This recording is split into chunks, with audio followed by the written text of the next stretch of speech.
Global's newsroom at 10 o'clock. The Defence Secretary, Ben Wallace, has announced he's leaving his job in the Cabinet and will step down as an MP at the next election. He's ruled out going prematurely to avoid forcing a by-election, but is expected to leave the defence job at the next government reshuffle, which is due in the autumn. LBC's Lindsay Smith-Hume says the news comes after a busy time for Mr Wallace. He had expressed an interest in standing for the role of NATO Secretary-General before it was announced the current Chief Jens Stoltenberg had been given another year in charge.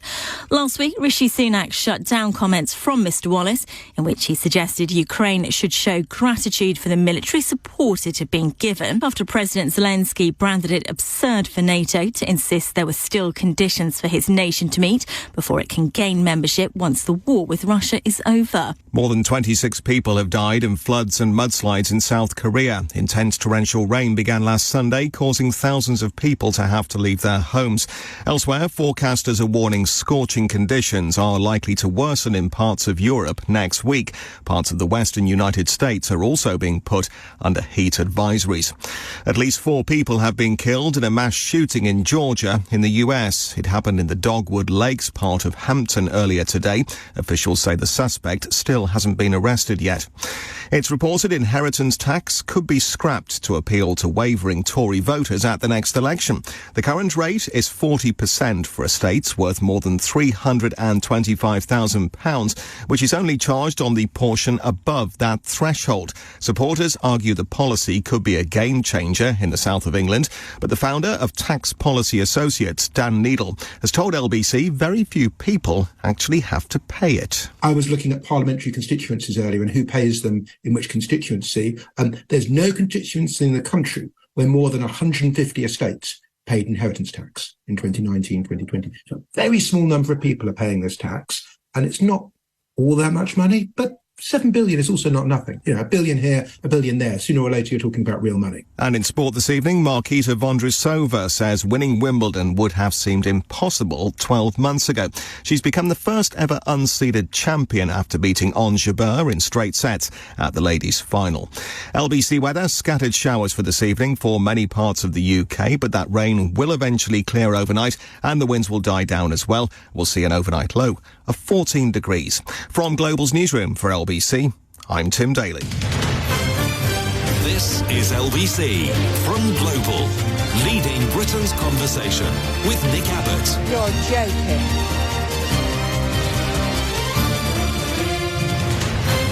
Well, let's get back to it. Oh, so Ben Wallace has announced his retirement. Not Ben Wallace. Well, what would we do with all our, without all the the stuff that Ben Wallace gave us, like, all the things that we are grateful to Ben Wallace for, like, I have no idea. Bye-bye. Bye-bye, Ben Wallace. It's been knowing you.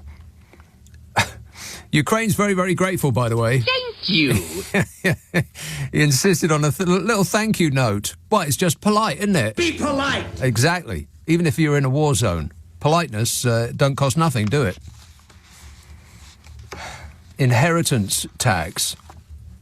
That's going to be their plea, and they're playing it like the Americans did. Everything they do, you look at through the prism of what would Donald Trump do. Oh, shut up! Usually the worst in any given circumstance. Everything that I've done is 100% proper. That's what I do, is I do things proper. Because rich people are chafing against that in America as well. But calling it the inheritance tax does make it sound like a very, very small number of people would pay it. In truth, a very, very small number of people would actually pay it, but they don't want you to know that. So they don't call it the inheritance tax.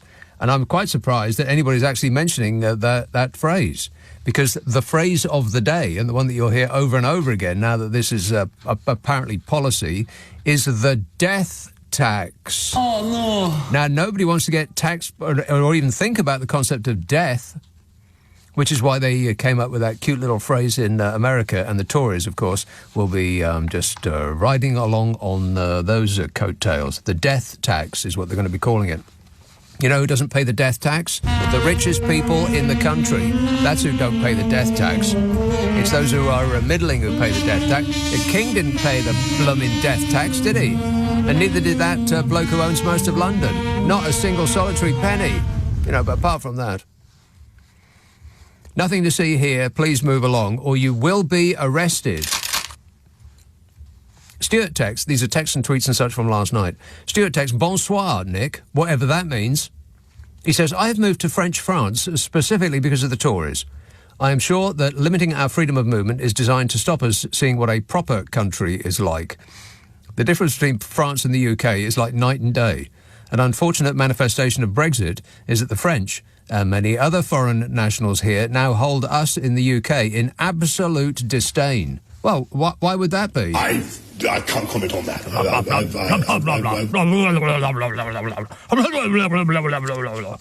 Has anybody tried his old password to get into his old phone? By which I mean the password that he uses on his new phone. I mean, does anybody actually believe for a single solitary second that that man changes the password of his phone? I bet he's had the same password to every phone he's ever had. Just try his old password on his new phone, and I bet you'll get a result. News just coming in. Oh, he's dropped it off the side of a boat in the middle of the ocean. Whoops. Couldn't be avoided. And a shark ate it. And then a whale ate the shark. So sad. What a way to run a country, eh? Oh, not this again. What a way to run a country, eh? Dreadful. Thank you. Appreciate it. Thank you. Maybe the screen needs a wipe. It's like probably encrusted in, God knows what. Awful. Disgusting. Jennifer says, Rishi wanted to be Prime Minister to impress his parents. Are they impressed? I can't comment on that, says Jennifer. I don't know what that means, really. Kerry says, if we'd swapped the positions between Liz and the lettuce, I think we would be in a far better place as a country. We need fresh, crisp, new ideas, not the legacy of a wilted cabbage or the little sprout we have now. Absolutely. Yes, absolutely. Completely correct in every respect, Kerry. Trev says, is that right that Boris can't unlock his phone because his PIN number is the birthday of one of his kids, but he can't remember which one, and you only get 3 goes? I'm telling you, the password to his new phone is the password that he used on his old phone. Just try that. And I do believe we have a thing called the security services, MI5, MI6, other letters and numbers that are available. And it is their business to get into phones that people don't want them to get into. I mean, they do that kind of stuff for a living. You can't tell me it's impossible to get into his phone. Plus, if he really, really wanted to get into his phone, then he could just hand it over to Apple and they could open it toot sweet. All they need is his permission. Do you give your permission, Bodge? Yeah, very much depends. Where is he, by the way? Where's Nadine? Have you ever seen them in the same room at the same time? Yes. Yeah, that's right, yeah. Paul says, of course Boris Johnson can't remember his PIN number for his smartphone. You try to remember your password after 2 years of wine time Fridays and part-time Thursdays and sometime Tuesday and making love Wednesdays, and Craig David has the other days.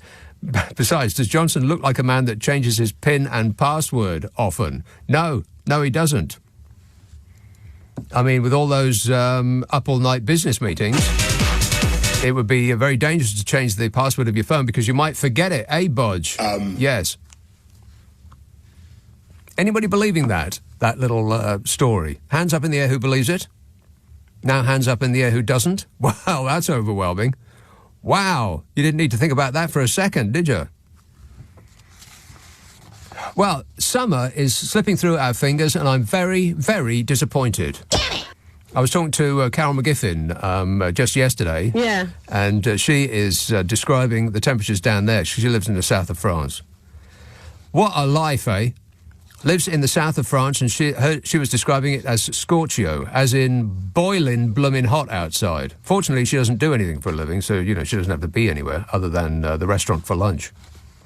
Parts of Europe could be hit by their hottest ever temperatures next week after meteorologists issued a dire warning that the blistering heat could reach 48 degrees centigrade, threatening people, crops and livestock. Poor cows. The continent is already in the grip of a sweltering heatwave that they've termed Cerberus, which has pushed the mercury into the high 40s after a weather system from the Sahara, wherever that is, moved into southern Europe. The anti-cyclone has caused life-threatening wildfires in Croatia, while tourists and locals trapped in boiling temperatures have struggled to cope as the mercury rose to 45 degrees and up in Spain, Italy, Greece and Turkey. Here, there and everywhere, baby. Experts are saying the next torturous bout of extreme heat, which will be named Sharon after the boatman, not Sharon, Sharon, after the boatman who carries the souls of the dead to Hades in Greek mythology, is set to come only days later, and this time records could be broken. Well, I don't know who is choosing the names of these heat waves, but Cerberus, the three-headed dog that guards hell, and the boatman who carries the souls of the dead to the underworld. Pretty ominous names to pick for a summer scorchio, as opposed to the storms that sweep our country that are called things like Rodney and Charlene. Who's afraid of Rodney and Charlene? No one. But the boatman of death and the dog with three heads? Land temperatures, as in how hot the ground is to touch, in Spain reached upwards of 60 centigrade. What? Wow. I mean, that will melt your shoes. Forecasters are warning that an all-time temperature record of 48.8 C could be threatened, with the mercury set to reach those heights once again in Sicily and Sardinia. And those records, by the way, were set in August in 2021. Italy, Spain, France, Germany, Poland, all facing a major heat wave, with temperatures expected to climb to potentially the hottest temperatures ever recorded in Europe. Still, I'm sure it's just weather and not another example of the increasing effects of climate change. I read it on Facebook from someone who had done their own research. Oh, fabulous. Honestly, you look at the comment section in the stories that are on this online, and it's just amazing how much people refuse to believe anything about climate change. Now, a lot of them are bots. Robots. Affirmative. Robots sent by, I would imagine, people who run oil companies. People who run hedge funds who have a lot of money in oil companies. Scientists who are paid by oil companies, and those that are oil company adjacent. I would imagine that there's a lot of pushback on that because, to hell with the consequences for the rest of the world. They're talking about money right now, as in tomorrow. They're just concerned about how much they're going to be making at the end of the week. And, screw the rest of us, and never mind about what's going to be happening in 10, 20, 30 years' time. Because they'll be just fine in their gated communities. But the rest of the people, I'm sure they're not all robots sent by the oil companies in order to dissuade us that, the truth isn't happening. It's just a figment of our imagination.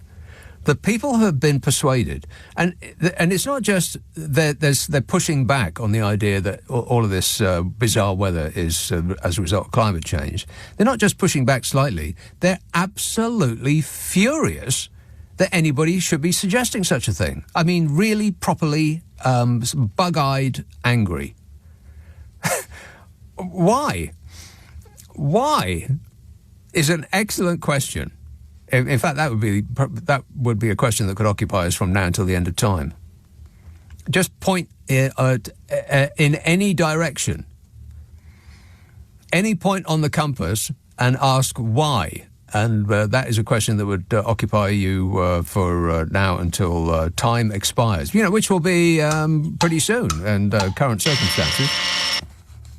Time will be running out any time. 60 degrees is what the ground is in Spain. 60 centigrade. I don't even know what that is. I could look it up, but that would involve homework, and I don't do that. Forecasters are warning that the all-time temperature record could be threatened next week. And that record, like I said, was set in August 2021. Health Ministry officials have issued red alert warnings for 10 major cities in Italy. A red alert warning means that the heat is so intense that it poses a health risk to the whole population, not just the young, the old, and the vulnerable. Emergency everybody to get from street. Emergency, everybody to get from street. And scientists have been relentlessly warning us about the damages of climate change. But people who... Hang on. But people who don't have 140 degrees is what the message is coming from next door. 60 centigrade is 140 Fahrenheit. Oh, my God. That would literally melt your shoes. It would burn the soles off your feet if you touch them with your naked feet.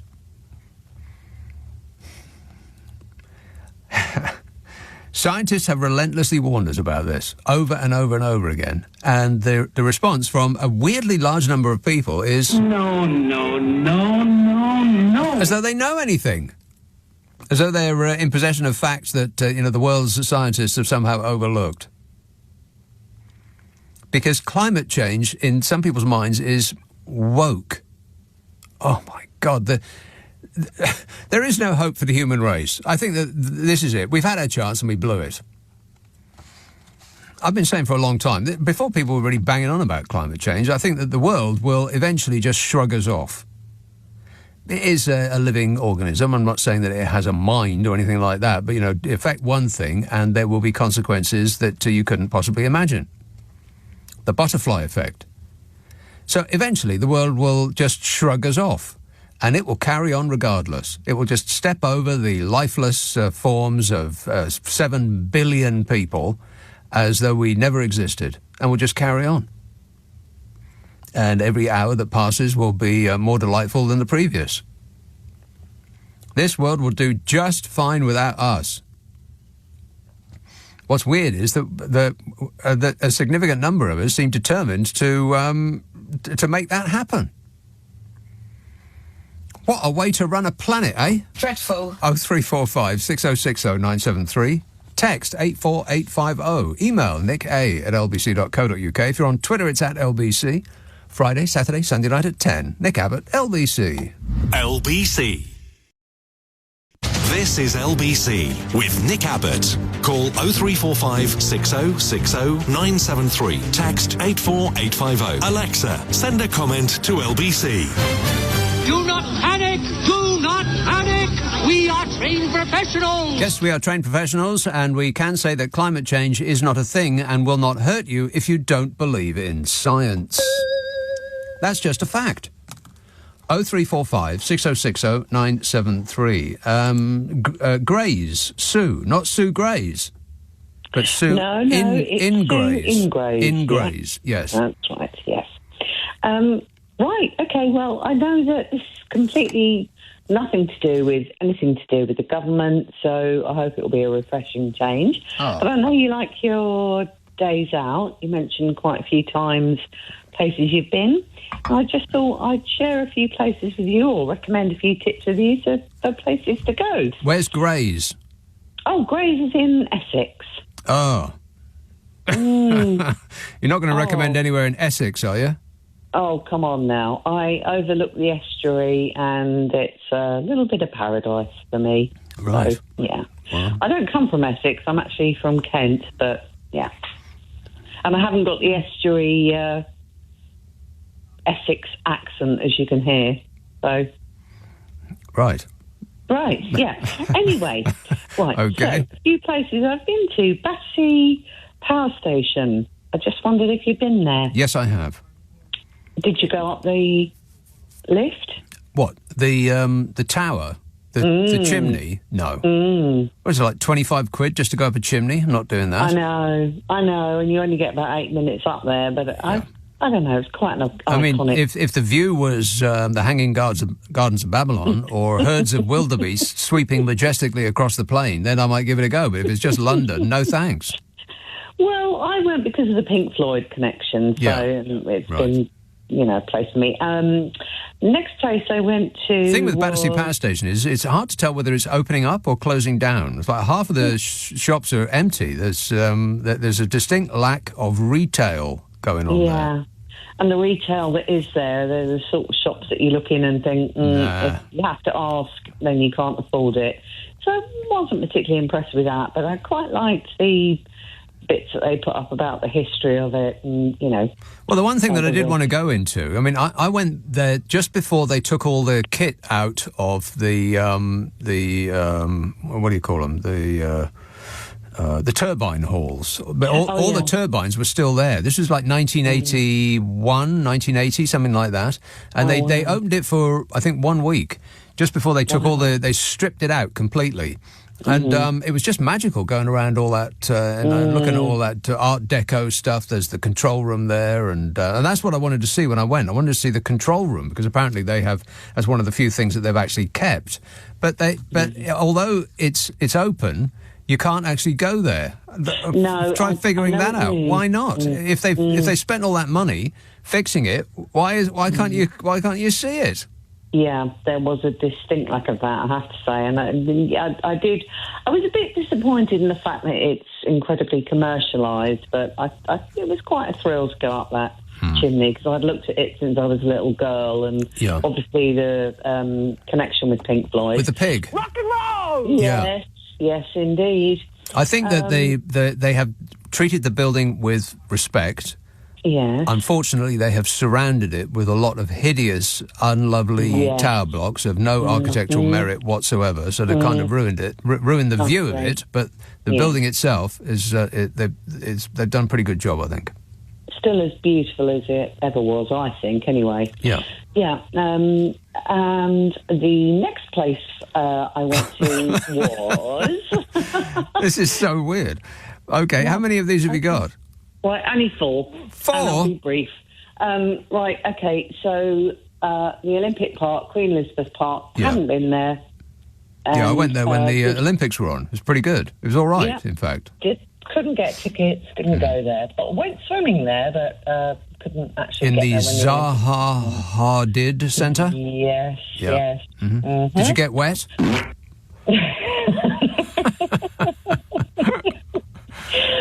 Is anybody using the Cycle Dome or the Cyclotron or whatever you call it? I can't imagine that was worth the money. I mean, who's going to be using that? Well, I did like the actual architecture of where the pool was, and she's done it in like a wave. I thought that was quite lovely. Yeah. Anyway, Zaha, she knew a thing or two about building a building. Certainly did. And I did a boat trip around there, which was really lovely. Right. Okay. And in conclusion. Okay. Right. Sorry. Yes. Okay. So, have you been to Crossness, the pumping station, the old Victorian pumping station? No, but I can imagine what they pump from there, and it's not something that I wish to contemplate. Thanks very much. Oh, well, it's beautiful, and there's a little train that takes you in there. Oh. And along Regent's Canal, that was lovely. Camden Market, not so good. I remember it 30 years ago when it was full of, Okay, all right. I've got to go, Sue, because this really doesn't have anything to do with anything, actually, other than your pleasant days out. But I do appreciate the good advice. Yes. So thanks for that, whatever that was. Mary says it's St. Swithin's Day today. We have 40 more days of weather like today. Bye-bye summer. Yeah. St. Swithin's Day. Oh, well, that'll give Jacob Rees-Mogg an excuse not to show up for work next week. My view. Yeah. Some Saint's Day. He's going to go and pay his respects, then he's off to the cricket. And then he'll pen some more letters about missing people while they were out working from home. Jacob Rees-Mogg doesn't work from home, but then he doesn't seem to work at all. Tom says, now that pointing at people in dinghies is failing, the Tories are now talking about scrapping inheritance tax to appease their voters so the rich can get even richer. Just awful. Yes, the rich getting richer is Rishi Sunak's #1 priority. It's the country's #1 priority. It's my #1 priority up and down the country, and that will be our focus. It's his #1 priority. He's the Prime Minister of this country. Can you believe that? No. 0345 6060 973. Maidenhead, hello, Paul. Hello, Nick. Hope you're well. Yes, good, thanks. Yeah, that's funny.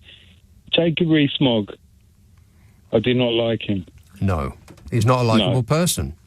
No, I don't like I him. imagine he thinks he's a likeable person, just as I imagine he thinks he's an intellect and a wit. Sorry to bring the bad news, Smug, but none of the above.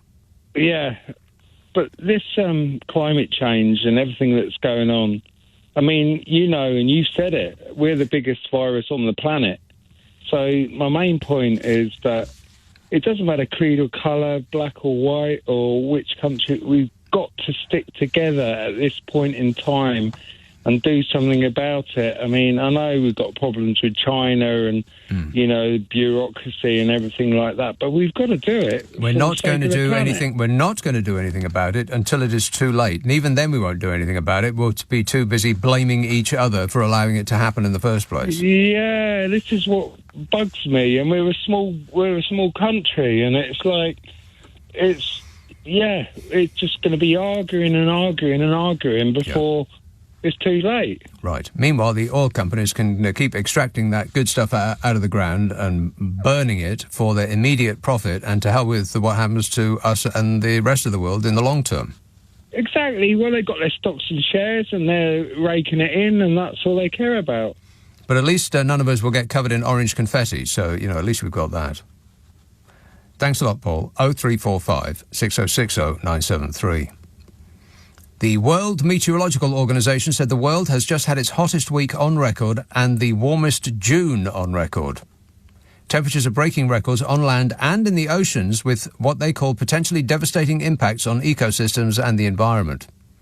But it's not like it's deadly, you know, apart from to the 61,000 people who died during the heat in Europe's record-breaking summer last year. Apart from the 61,000 people who died, everything's fine.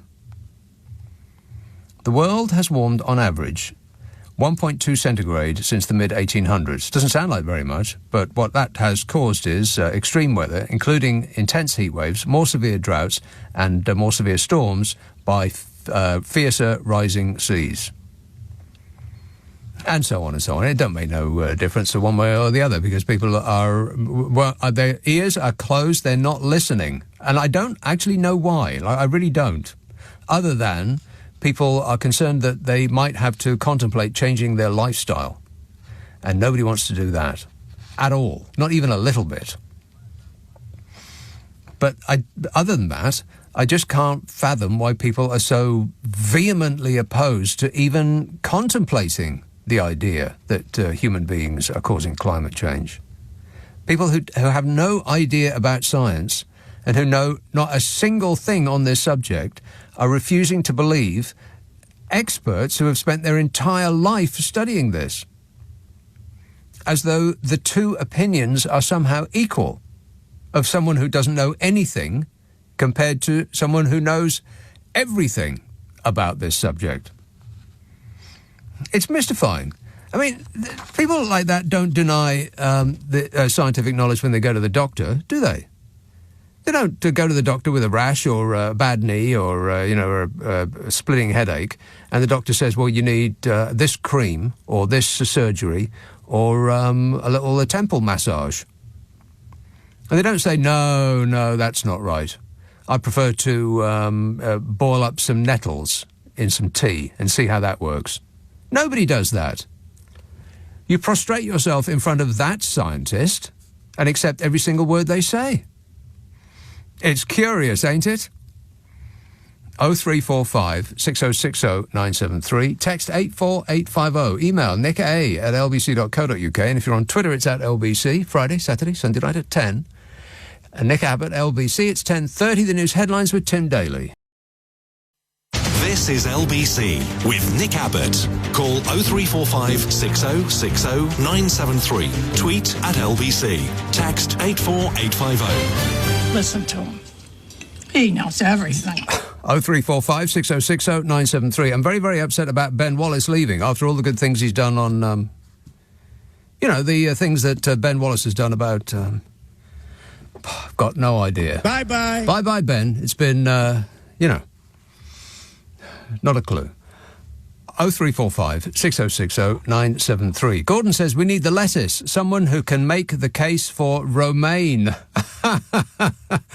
Oh no, a listener with material. Oh, fabulous. Gordon, no, I read that one. I read that one just now, as a matter of fact. Don't make me read it again. Chris says, sadly, we've had to finish bat counting due to the weather conditions, but the good news is we are now counting ducks 3 months earlier than last year. Counting ducks? What's that mean? What are you counting them for? Let me see now. Who's been waiting the longest? Chelsea. Hello, Mark. An ecstasy of fumbling. Hello. Yes, sir.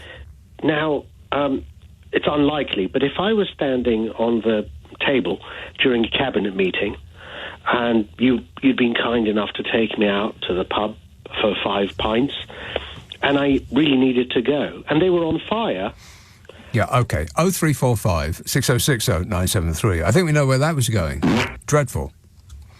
Raffi says both Bodge and Orange Jesus can't get into their phones. Sadly, facial recognition doesn't recognise decaying red melting cheese puff pastry.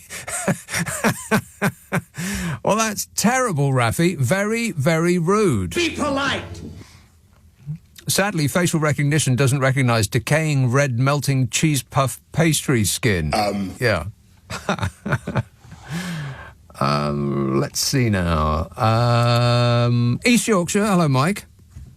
Hi, Nick. A couple of statements and then a sort of question for you. This inheritance tax garbage that's going on at the minute, okay? Yeah. Statements. It affects 3% of the population who pay inheritance. 3%, correct. Right. Now, which is pretty terrible when you think about it. I mean, it's not that much that you have to make before you pay inheritance tax if you pass it on. I think it's like £350,000, isn't it? Something like that, which includes the value of the home that you live in. So if we are living in a country that is supposedly the 5th or 6th richest in the world, how come only 3% of us can afford to leave 350 grand when we die? Yeah. So anyway, next point. It's estimated that 7% of the population is so rich that they can find devious ways, not illegal, devious ways around paying tax, setting up trusts, etc. Yeah. They're not illegal because the people that make the laws are those people. Exactly. So that leaves 90% of the population. So how is it that people are saying that this new policy from the Tory party could swing the next election? I have the answer to that. 90% of people don't benefit from it. Exactly. I know the answer to this. Yeah, go on. Well, if you look at Steinbeck, Mice and Men, etc., which I thank your producer for reminding me of this particular quote, there are no poor Americans, only frustrated Americans who have not become millionaires. Correct. That is exactly the reason why. And it's the same reason why cutting the tax for the top 0.1% is a success for people, or is a move that would be a success vote-wise for more people than are affected by that tax cut. It's because it's the same reason people buy a lottery ticket. It's vanishingly unlikely you're going to win, but somehow you believe that you're going to win, don't you? It comes as quite a disappointment when you read the numbers and you find that you have not won again. It's because people imagine themselves in that position and can't, and so to deny themselves the possibility of being there just takes away hope. So it's the hope thing that they're playing on. You're never going to be affected by a tax cut for millionaires. If you're not already a millionaire, you probably never will be. But the recognition of that is to take away hope, and that's what they play on. They play on people's hopes. Yes, and the point is that I will admit, there are a small number of people who bought homes incredibly cheaply 30, 40 years ago that are now worth a small fortune. Yeah. Now, there are people who, no matter what economic advisor they go to, there is no way out of that. And they are being the ones that are portrayed in the right-wing press on the radio all the time. I bought this home. We worked hard. We tried really hard. We bought this home. It's now worth 1.4 million. Why should I pay tax? Yes. You didn't earn the bloody home. No. You simply made it. You just sat there while the value of that asset went through the roof from no input from yourself. Exactly. So why are they objecting? There was a bloke on LBC today said, my partner and I didn't marry because we didn't agree in marriage. She's died. The home is now worth 1.some million. I've had to write a cheque to HMRC for 80 grand. I can afford it, and I don't have to move out my home. But why should I pay 80 grand? Does he not understand that he does not live alone? We live in a society, and in a society we have to look after each other. The fact that he can write an 80 grand cheque and not blink his eyes at it, but complain at doing it, because the general population, you look at a nurse is never going to get in that position. No. It's really irritating. You sound very irritated, Mike. Calm down. It might never happen. Oh, no, that's right, it already has. Yeah, what seems to be what seems odd to me is that the more people have, the more determined they are not to let any of it get away, and that doesn't seem to stop regardless of how much money you have. In fact, like billionaires seem to be the most determined not to lose a single solitary penny, and I suppose. I've said this loads of times before as well. It doesn't matter about the rate of tax. It's the amount that rate of tax is levied on. Even if they do a 10% flat rate for everyone, I mean, that sounds like a great deal, doesn't it? 10%, wouldn't that be terrific to only have to pay 10% tax? But if your earnings are 10 million a year, then you're going to have to pay £1 million in tax if it's 10%. And nobody wants to do that. Which is why that they will do anything they can to avoid paying a single solitary penny. Because once you go down that road of avoidance, then there is no end in sight other than your destination is at zero, and people can make that happen. Yeah, I agree, but it comes back to, do you live alone or do you live in society? And if people want to live alone, great, sod off, go and live on your own. Yeah.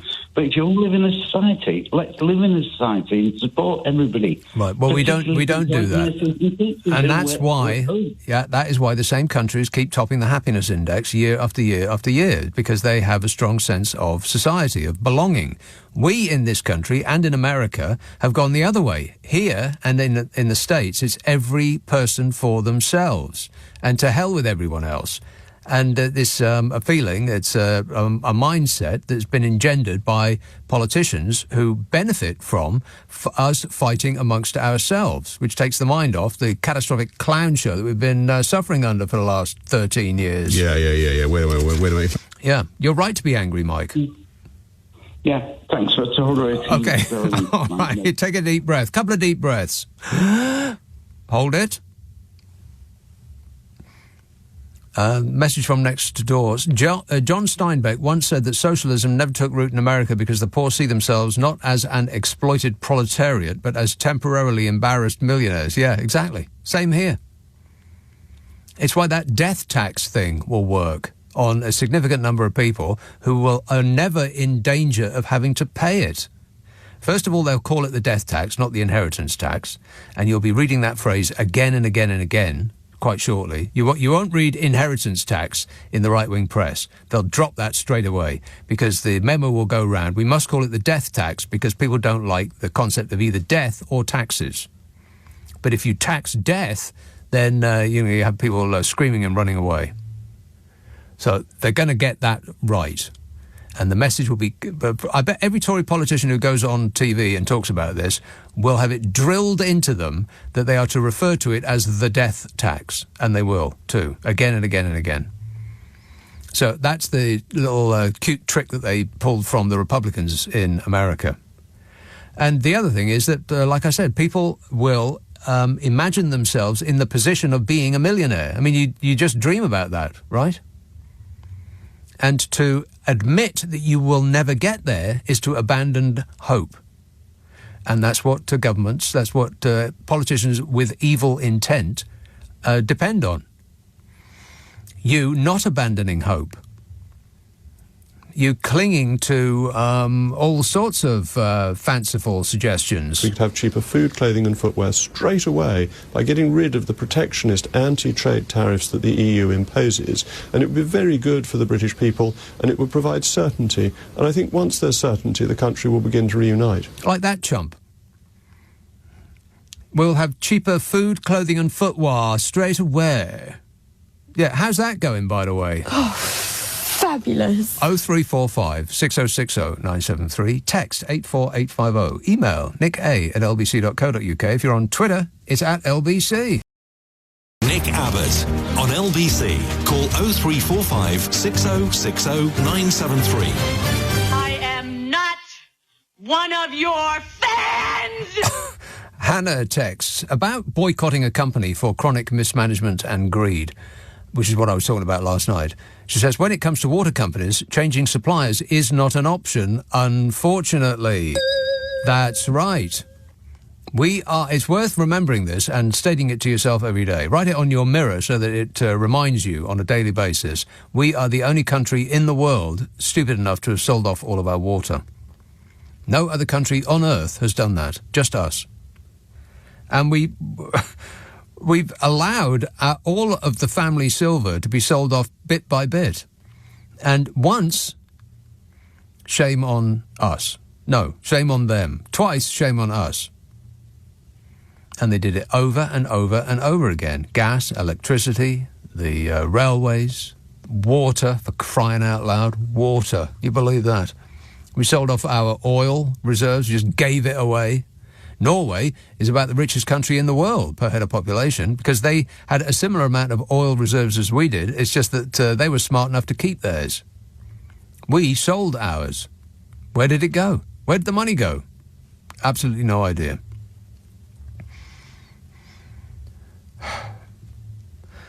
But, I suppose we deserve it because we keep voting for the parties that do this to us again and again and again and again. I think that this entire country needs an intervention. Maidstone. Hello, Joan. Hello there, Nick. Joan. Tonight, I'm really, really hoping you and your listeners will join me. I am about to start a revolution. Seriously. I'm fed up of watching our country going to hell in a handcart. Yeah. We don't even have a handcart, Joan. Yeah. When I look back at all of history, not just the last, sort of whatever. Yeah. Nobody, we've had corruption, we've had greed, we've had a whole bag of tricks all along. But this is the only government who has torn up laws, both this country and humanities, and laughing as they do so. Yeah, like literally. Now, how I feel, I'm on a roll now. Mm-hmm. Yeah. How I really feel is that Sir Thomas More, he stood up, against the king and everything else. Right. And he said, he even gave his head for it. We even had Oliver Cromwell clean up Parliament. Well, what the heck are we doing? And I tell you what we're going to do. People don't even have to get out their chairs. They can write a letter to the King of England. Write a letter? Do people still do that? I've done it before. With a piece of paper and a pen? I've done it before. Yes. Yeah. And what was the result? I tell you what I said last time. No, but what did he say back? Anything? Oh, he commended me and all this sort of blah. But you see, the soft spot of him is, and I've been thinking about this an awful lot. Vegetables. Tradition. Tradition, yeah. This is it. I mean, the laws lead to anarchy, they lead to social unrest and one thing and another. Well, in France they do, not here. Here we just shrug our shoulders and go, they will never hear. mind. I'm not so sure. Hear. I don't think so. Yeah, but what I'm saying is that, okay, he'll fear that. Because unless we do something, Nick, you said and you've said many times, and I agree with you, they could just say, well, we're not going to have another election. Yeah, I would put a small amount of money, just in case, on us not having another general election next year. There will be some sort of thing that would require an emergency shutdown for our safety. Yeah, I mean, what did they do to the kids? You know, that they, as regards that they couldn't vote and this, that, and the other. You know, vulnerable people or whatever, they couldn't vote. They've taken away the vote. They've taken away a right. And I'm even going to remind him of his mummy. You know, Mummy. Old Jacob Rees-Mogg went along to the late Queen to prorogue Parliament. Yeah, lied to her. Yeah, and all through. And unless we can get through to this king, what the hell are we doing with him? If we have to rely on the king to save us, Joan, we're all in big trouble. Huge. Yeah, well, it's about time anyway. It's worth a go. Why not? Why not? If everybody actually wrote, we've got a whole worldwide audience there. Right. Let's write. Okay. All right. Let's. It's a plan, Joan. Are you going to write? Absolutely. No. I'm definitely not going to put myself in the firing line because I wouldn't be remotely surprised if the Home Office didn't open all of his letters. And your name is going on their permanent list, Joan. Yeah, I'm Joan, and what happened to poor old Joan of Arc. Right, well, just don't say that you live in Maidstone, that's all. Keep that part a secret, all right? No. All right, OK, thanks a lot, Joan. Never mind. Nothing we can do. Let's all just shrug our shoulders and go, oh, well, mustn't grumble. Going to write to His Majesty the King. And he's going to do what exactly? He will do the equivalent of throwing it in the bin, because I imagine he gets more letters than Blue Peter. And you'll be lucky to get a response. And if you do get a response, it will be from one of the 3,000 underlings, and I bet he never even claps eyes on that letter. Still, never mind, eh? Could be worse. Jeremy Corbyn could be running the country. Can you imagine how awful that would be? Yeah, no, me neither. All of those people who were warning us about how dreadful it was going to be under Jeremy Corbyn. Well, we're hearing precious little from those people now, eh? Good grief. Sanjay texts, Sunak announced pay rises for teachers and nurses, and the money is going to come from immigrants who have settled status in this country.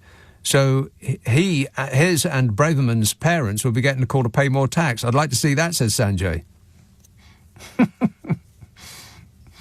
Yeah. What's really weird, it sort of fries my mind, is that the people that those two and others like them in the current regime are trying to appeal to with all of these, blatantly racist policies. They imagine that somehow those people, the mouth breathers that they're trying to appeal to, who want to wave goodbye to foreigners on a plane to Rwanda, that they think that those people will somehow draw the line at Fishy Sunak and Suella Braverman. They'll think, oh, well, no. You stay. It was just that those foreigners, we don't want those people in. Are you kidding me? They'll push you on that plane, slam the door shut after you, and wave you a teary bye-bye. It's mystifying. I don't know where their minds are, other than... yeah, a little bit confused. Albert texts, the government have MI5 and MI6 in hand, and they tell us they can't undo Boris's phone. Don't make me laugh, says Albert. Of course they can. They can do it about 10 seconds flat. They don't even have to open his phone. I mean, they've got I can't remember what the name of it now is. But I think it was Israeli technology that can essentially get into any computer or phone device that has ever been invented, and many others that you haven't even thought of yet. And it can do it instantly. People can be spying. In fact, countries have spied on the heads of other countries with that very thing. You're telling me that we can't employ that kind of technology to open Bodger's blooming phone? Yeah. Wait a minute. I mean, come off it. Who are they trying to kid? I mean, it's just ridiculous. But we're just going along with it. Like, oh, yeah, that's right. The poor man can't open his phone. Oh, well, that's that then. Merthyr Tydfil. Hello, Jeff. How you, Nick? All right. How you doing? Good, thanks. I'm just right into the king.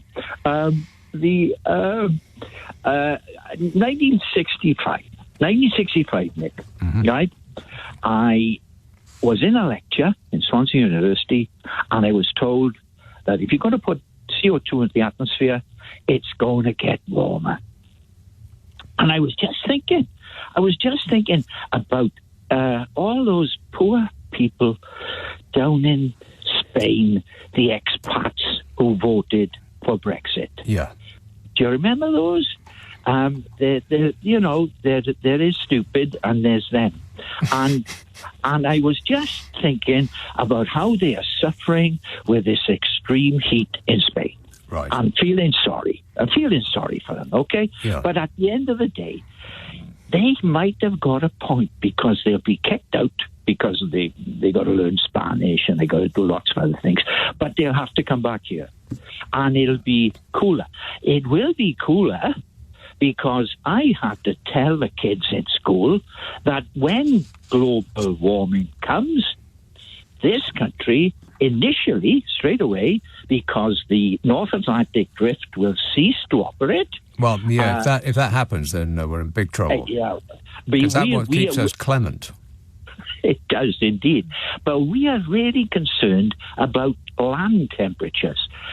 Sea temperatures are the key to it all. That's right.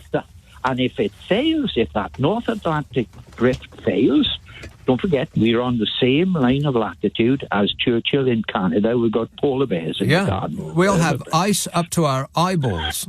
We will. Initially. But afterwards, of course, it'll get like southern Spain. And all those expats will be happy because they've been sent home. Right. They'll also be about 300 years old by the time all of that happens. But, I mean, let's hope so. Fingers crossed that, the worst of it doesn't happen while we're still alive. But the next generation are in big trouble, huge. Exactly.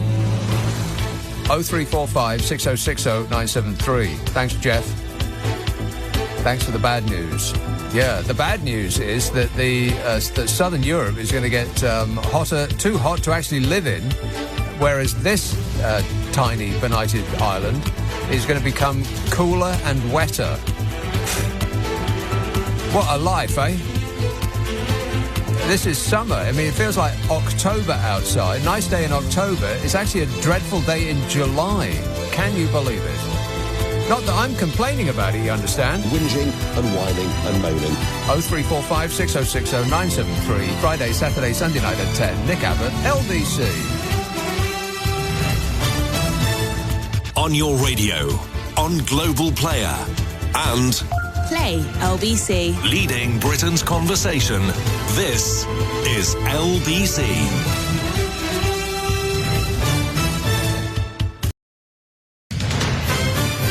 This is LBC from Global, leading Britain's conversation with Nick Abbot.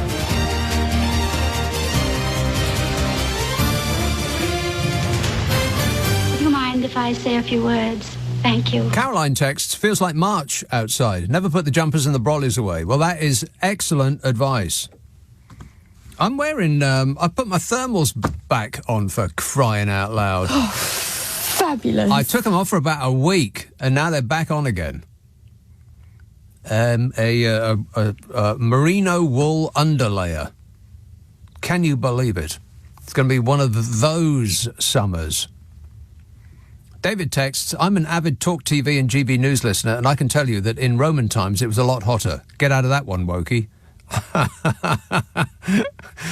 I assume you're joking, but you never can tell. He's been listening to the experts on those services. Yeah, exactly. Birkenhead, hello, Peter. Hello there, mate. You okay? Yes, good, thanks. Yeah, I visualised the reason.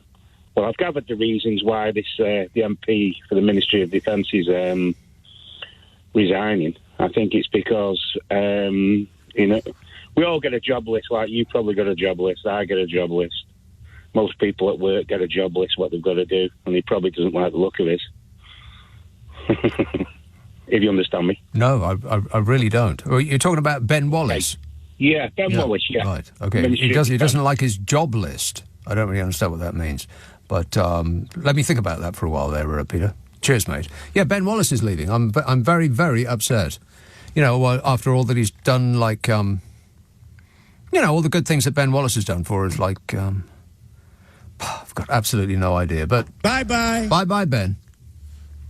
It's been deeply average knowing you. Harrow, Jonathan. Harrow. Nothing. Okay, Nick. What?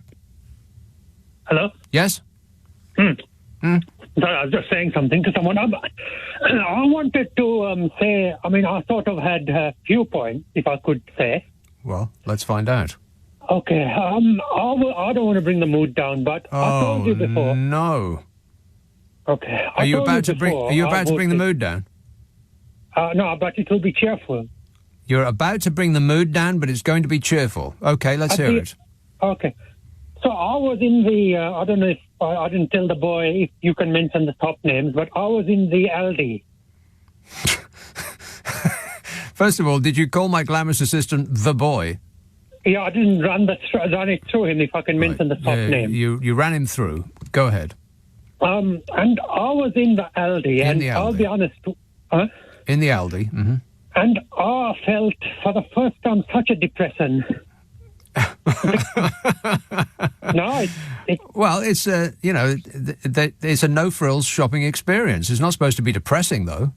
No, because I had to dismiss one of my cleaners, because irony of ironies... Hang on a minute. Whoa. Back up.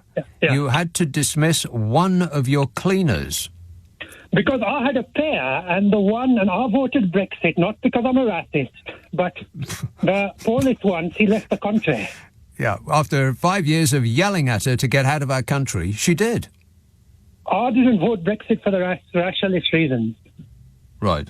Okay. You didn't vote Brexit for racist reasons, right? You're not a racist, but go on. But she left, so I had to dismiss one of the other one that was left. So financially, I'm getting crippled. I haven't been abroad since I told you I was in holiday in January. Right. Never mind about that. You have 2 cleaners. How dirty are you? No, but you're not getting my point, because when I feel depressed and I take day trips to central London, and if you go to places like the Marble Arch, there's so much money. Jonathan, if I'm depressed, Marble Arch is the last place on earth I would want to go. What do you want to go to Marble Arch for? It's just a roundabout. No, you've got the street of a lot of the Middle Eastern shops. You know, the kebab shops and all of this, the shisha bar. Right. But the point is... And that's supposed to cheer you up. There are pockets of such wealth in this country. Yeah, mostly in London. Mostly. Because I'm getting crippled financially. I actually went... Well, I'll tell you what, the first thing you should do is clean up after yourself. Fire your cleaners. I've never heard of anybody who needs 2 cleaners. Can I make another quick point? Why do you need 2 cleaners? Well, because you only live life once. No, listen to me. What's that got to do with it? I had a more serious point to make. Can I make it? It's about the Greek men. It's about Greek men? Because there were videos on the news about the Greek bouncers who are very tough. And look, a lot of your listeners, they mark me on the Twitter because I said the wokie problem that we've got. Yeah, we've got a big problem with the wokie. Okie dokie. Yeah. But I don't know, I think you agree with me because it's really suffocating. Can I just say and state on the record that I don't agree with you about anything? Well, I think that's quite rude, actually, but the point is... Well, no. You ain't heard nothing yet, Jonathan. Stick around. No, but the thing is that so British men now are becoming very feminine. Yeah. And when they go abroad, it is not the days of the British Raj. Mm-hmm. And when they go to Spain or the Greece, they have their little hats and I'm not homophobic. But I went to the Bond Street station and there were rainbows everywhere. It's true. I'm being serious.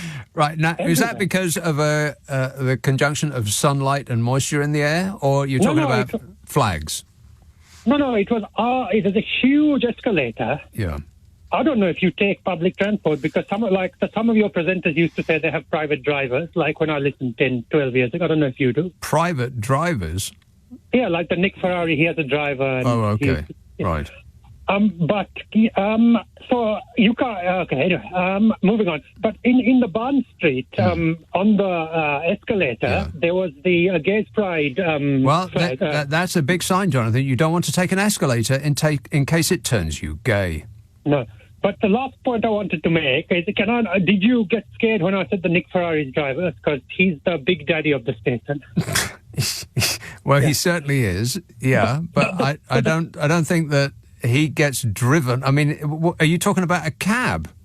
No, because before, when I used to, when I had more money, my main place was in London. Now I've just got the one place. And I used to listen in the morning, and he used to talk about the fact he had a Muslim driver and they were very good friends. Right. He used to talk about it. Okay. But what does that have to do with all the rainbow flags on the escalator and you turning gay by using public transport? No, I'm not gay. But are you sure about that? No, because you were saying don't take public transport, take a driver. But in central London, it is somewhat suspicious that you're hanging around Bond Street, though. But the point, now listen to me, the point is that the English men's now, if you go into a boxing gym or something, if you go into a what? If you go into a boxing gym... Oh, a boxing gym, right. Yeah. A lot of the men's are the Eastern Europeans, because the British men nowadays are mainly concerned with wearing the little gay hats and talking about that. Little gay hats and lipstick and some concealer. Yeah, I understand. No, so when was the last time you went into a boxing gym, other than never? No, about sort of 2-3 years ago, I did a few sessions. Right. Mm-hmm. I did a few sessions. Yeah. And hung around in the sauna to see what you could see. I understand. Well, but the thing is that I don't want to, before, I know you've let me speak, but before I go, you don't think, Jeremy Corbyn, do you think he would have made this country... No, listen to me. Do you think he would have made this country... You need an A to Z to figure out where this conversation is going. Now we're talking about Jeremy Corbyn. If your question is, would this country be better with him in charge? Absolutely, yes, 100%. But it is not, nothing is, guaranteed. Because like I said, I had to sell my car.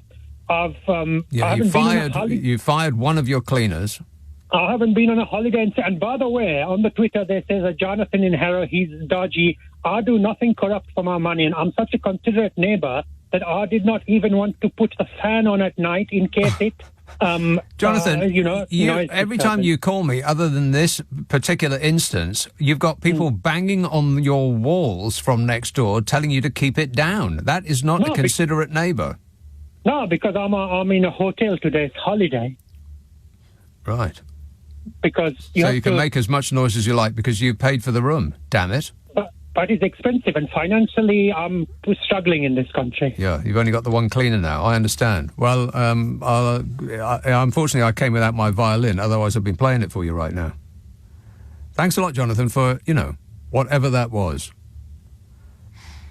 0345 6060 973.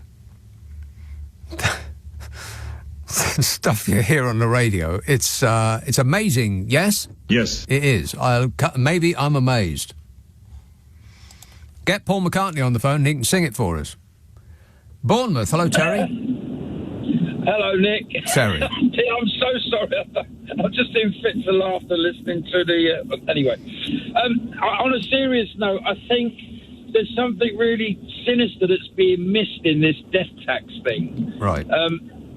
Now, absolutely, they're trying it on to tempt everyone that's got a little bit of an estate that they want to pass on to their kids. That's like the political carrot. Yeah. But what doesn't seem to be being discussed is when they, or if they do do away with the death tax or inheritance tax, all of the multi-billionaires that own lots and lots of houses and properties, they won't be paying any more inheritance tax whatsoever. It's like a double-edged sword. It's like they're conning us or the middle classes to vote for them, where really the stealthy thing is none of that lot's ever going to pay inheritance tax again on billions of pounds worth of assets. Yeah. It's just not being said. At most, they will pay capital gains tax, which is how the rich get richer. That you don't become a billionaire through your wages; you become a billionaire through the appreciation of your assets, on which you pay only 20%. 20%. That's the tax rate that the richest are subject to, and they don't even pay that. I mean, if you've got a certain amount of money, then you can pay an accountant or a whole team of accountants in a shiny building a small fortune in order to save a large fortune. And it seems to have been going on for years that's the life that they get into, and the tax. Let's be careful. Tax avoidance. Yeah. Well, tax avoidance. Handed down. Yeah. Tax avoidance is what this country does for a living. It helps. It helps the international criminal super rich avoid their fair share. I just really hope and pray that we can do something. That lady you had on earlier that wanted to write to the king. Well, I'm not actually going to write to the king because I'm on your side. He's really not going to read it. But her sentiments, absolutely. I don't remember her name, but I'm absolutely... Joan. Something's good. Joan. Was she in Maidstone? Yes, but we don't want to publicise that because otherwise her name will be on a permanent. It will go on a permanent record. Well, if she's still listening, Joan must. I'm absolutely with you on the sentiments, and you, me, and everyone else I know. We're all on Team Joan. Excellent work there, Terry. Keep it up. 0345 6060 973. Text 84850. Email nick@lbc.co.uk. If you're on Twitter, it's @LBC. This is LBC. What are you good at? Like, really good at? Got something? Right. Now imagine you trained for it, get years of experience, and have a load of happy customers you've done it marvellously for. That's just the start of becoming a tradesperson with Trust a Trader, plus passing their 15-point assessment. So, when you want something doing well, that's a job for the Trust a Trader professionals. Find yours at trusttrader.com. It's time to drive different. To feel joy at every turn. To electrify every road trip. Every school run and commute. Every journey, no matter where it takes you. Find your road to excitement at Nissan's Electrify Your Drive event. Search the Electrify Your Drive event running from the 14th to the 28th of July. Visit your local Nissan dealership. Stock available now. Test drive subject to availability. Participating dealers only, subject to availability. Visit nissan.co.uk/electrify your drive for further details. At Lidl, we're big on a British summer. And what could be more British than a barbecue bash with options for everyone? With 2 Linda McCartney mozzarella burgers, just $1.89. And a Milbona halloumi, the UK's best-selling, for just $2.15. Now that's big on quality and always Lidl on price. Subject to availability. Selected stores excludes NI. Britain's #1 halloumi based on Kantar FMCG data on 52 weeks ending June 23. I'm going to be a doctor. I'm going to be an astronaut. I'm going to be a singer. Whatever their dreams may be, kids can now go free when you invest with the Hargreaves Lansdowne Junior ISA, so you can invest for any future they want. I'm going to be the king. Within reason. Enjoy better value family investing with Hargreaves Lansdowne. Switch your money on. Investments rise and fall in value, so your child may end up with less than you put in. Some investments will have their own charges. Junior ISA rules apply. Leading Britain's conversation, Nick Abbot. Alexa, send a comment to LBC. Right, so what are we doing? Given we are doing a radio show, I should tell you that I do a podcast with Carol McGiffin. Yeah. It's called What's Your Problem with Nick and Carol? Now, the idea is we get people to send us their problems. And then me and Carol, we chew over it for a while and then come up with an excellent suggestion as to how to solve that problem. Sometimes. I mean, we do try. We are trying, no question about that. Now, if you have an issue that you want to get solved, then the email address is nickandcarol@global.com. NICKANDCAROL @global.com. And prepare to be totally satisfied. Oh, right, yeah. What's your problem with Nick and Carol? It's on Global Player, which, if you don't have that already, then it's available for free from your App Store or globalplayer.com. But Ask for that podcast by name on an internet near you. What's your problem with Nick and Carol? Now, let's see. Newcastle, Guy. Yeah, hi, Nick. It's difficult to follow because there used to be a program called Down the Line, which was comedy phone-ins, but this would be a brilliant contender for it. Incredible. But I want to talk about making money and wealth creation. Okay. Okay. If you were born when Jesus was born and you earned £25 an hour for every single day up until today, you obviously be very old, but when you got to today... How old would you be, approximately? Oh, Christ. You'd be 2023. Yes.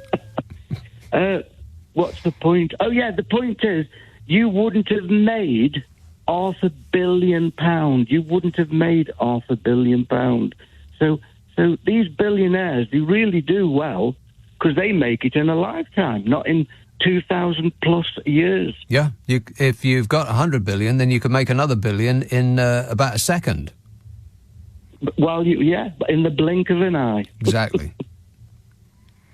It's not wages that make the fortunes, it's the appreciation of assets, which is why asset appreciation is taxed at a much, much lower level than wages, because the people that are making the rules aren't subject to earning their money through wages. Yeah, absolutely. And I think you are a bit cruel sometimes towards billionaires because you could be a billionaire. No, seriously. Mm-hmm. You could be a billionaire, but you could be a bit short to pay your tax that year. Right. Yeah, okay. All right. Thanks a lot, Guy. A little bit short. Who can he be thinking of? Brian says, maybe we'll all die, Nick.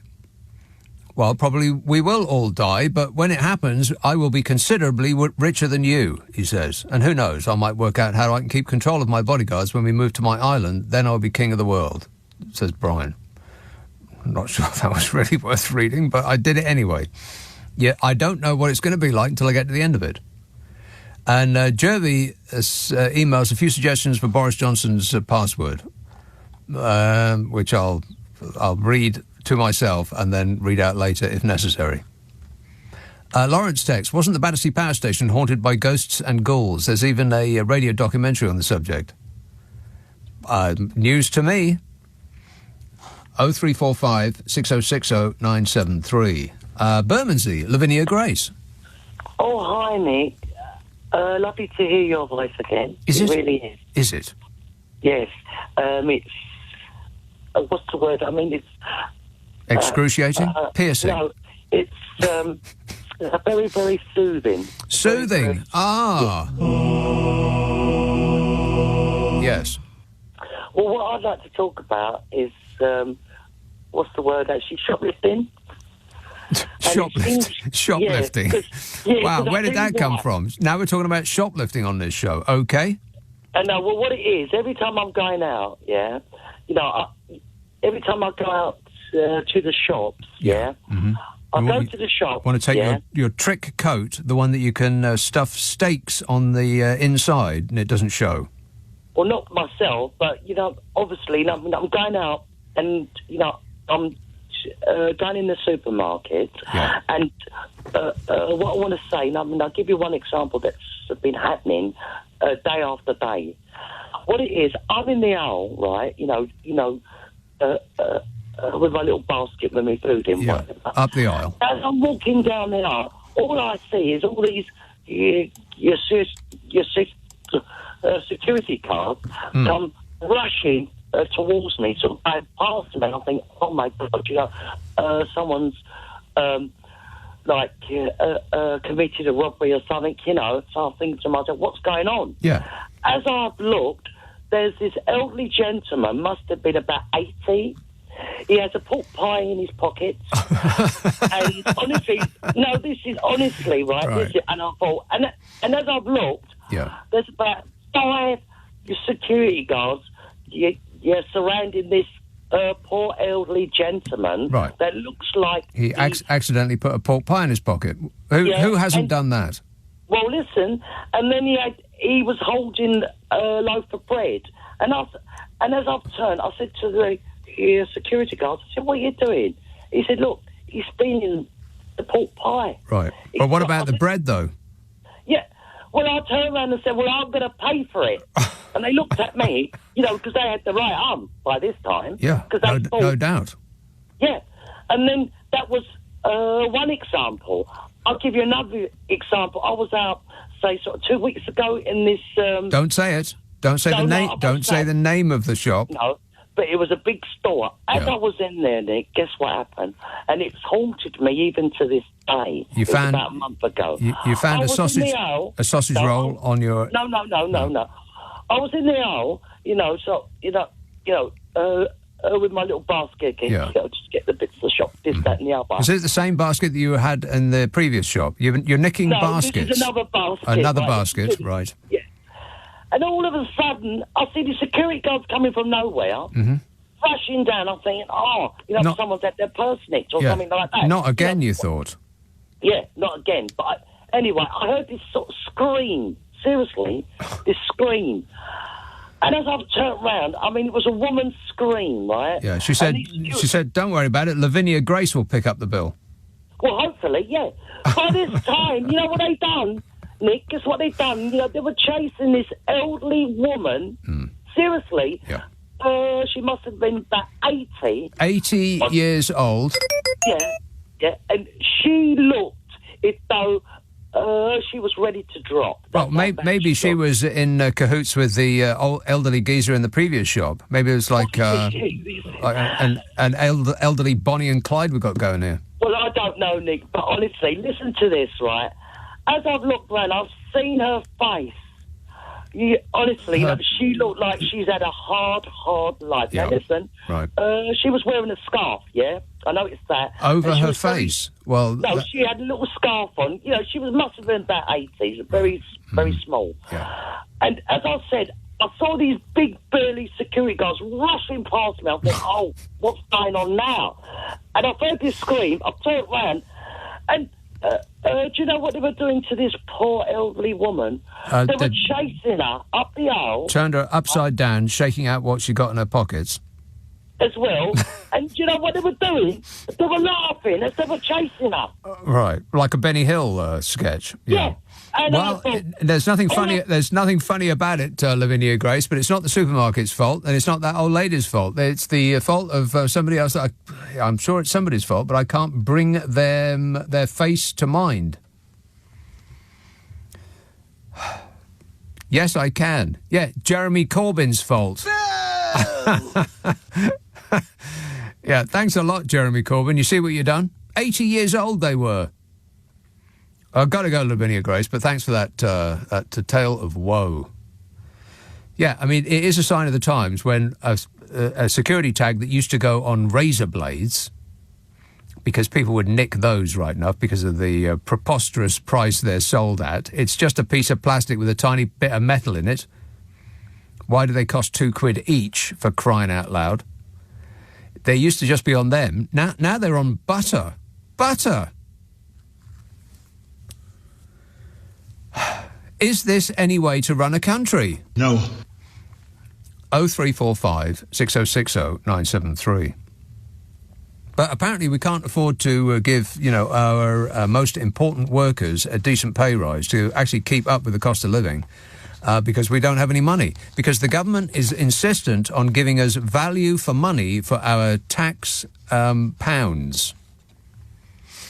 In other words, in other news rather, a bungled upgrade of Britain's police radio network has forced emergency services to spend more than £170 million on equipment that is now obsolete. What? In a report, the Public Accounts Committee said that the Home Office's failure to deliver new blue light communications network, as in the emergency services, had put them under financial pressure. The emergency services that have already been cut to the bone after 13 years of being defunded. The government outlined plans for a new emergency services network, the radios that they contact each other on, in 2015, and they expected to turn off the current system in 2019. but they screwed it up. It's cost us £2 billion already, and it doesn't work. Isn't that surprising? No. No, they spent £2 billion on a new radio system that doesn't work, so they had to spend even more money buying old equipment to function on the old system that they're trying to shut down. 170 million quid on obsolete equipment that only works on a system that they are in the process of closing down. 170 million quid. On top of the £2 billion that they spent on the new system that doesn't work. Yeah, they really are concerned with giving the taxpayer value for money. And if you believe that, I've got a bridge I'd like to sell you. The Home Office. MPs accused the Home Office of complacency and said its optimism about the project was disconnected from the reality of its performance. I mean, that's priceless. I mean, that's comedy gold, that is. They said the Home Office's complacency and their optimism about the project was disconnected from the reality of its performance. Could that possibly be because the Home Office is not a working department anymore? It's become a sort of publicity-generating machine of performative cruelty that exists to get headlines to appeal to the regime's more knuckle-dragging fans. I mean, just look at the roll call of perfidy and ineptitude that's been in charge of the Home Office since 2015. Theresa May, Amber Rudd, Sajid Super Sajman Jav, Priti Patel. And finally, of course, Suella Braverman. That lot. And it was, she was followed for a brief interlude by Grant Shapps. I bet you've forgotten that Grant Shapps was head of the Home Office. And that's when Mr. Integrity took over and he reappointed the recently fired Cruella Braverman. Oh, fabulous. I mean, you'd be surprised if they could manage to open the door to their office unaided, let alone oversee a communications system that costs £2 billion and doesn't work. Value for money. What are they like, eh? Still, never mind, it's just life. 0345 6060 973, text 84850, email nick@lbc.co.uk. If you're on Twitter, it's @LBC. Just past 11:30, the news headlines with Tim Daly. This is LBC. Are you with kidding? Nick Abbott. I hit that like 5 times. 0345 6060 973. Tweet @LBC. Text 84850. Everything is going extremely well. Yeah, it's not my fault. 0345 6060 973. Steph texts, even though the torrential rain is a tad disappointing, I would much rather that than 46-degree heat. Last year's 40 degrees was bad enough and it melted the candles in the conservatory. Just in case 46 degrees wafts our way, does anyone know the melting point of a conservatory?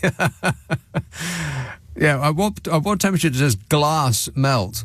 Get Sicily on the phone, they'll know. On that subject, Carlos says, I've ridden to Spain this last week on my motorbike. As I rode past Montpellier, the temperature ramped up. It's too hot to walk, let alone be clad in armour and a crash helmet. It did hit 50 degrees this afternoon near Barcelona. Still, the Jamon is great, and they have fresh veg as well as excellent roads. But since Brexit, you can't use British credit or debit cards on the rail network. More Brexit winning, says Carlos.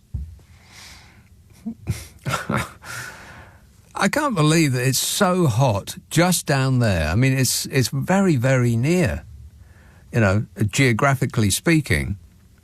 But the contrast couldn't be more acute. Damn it. I mean, just a little bit of that would be nice, wouldn't it? I mean, let's see what the weather's going to be like over the next couple of weeks. I bet blooming awful. Now, hang on a minute. OK, so this is middle of London. So next week it's going to be sort of like a typical British summer. 72 degrees, partly cloudy.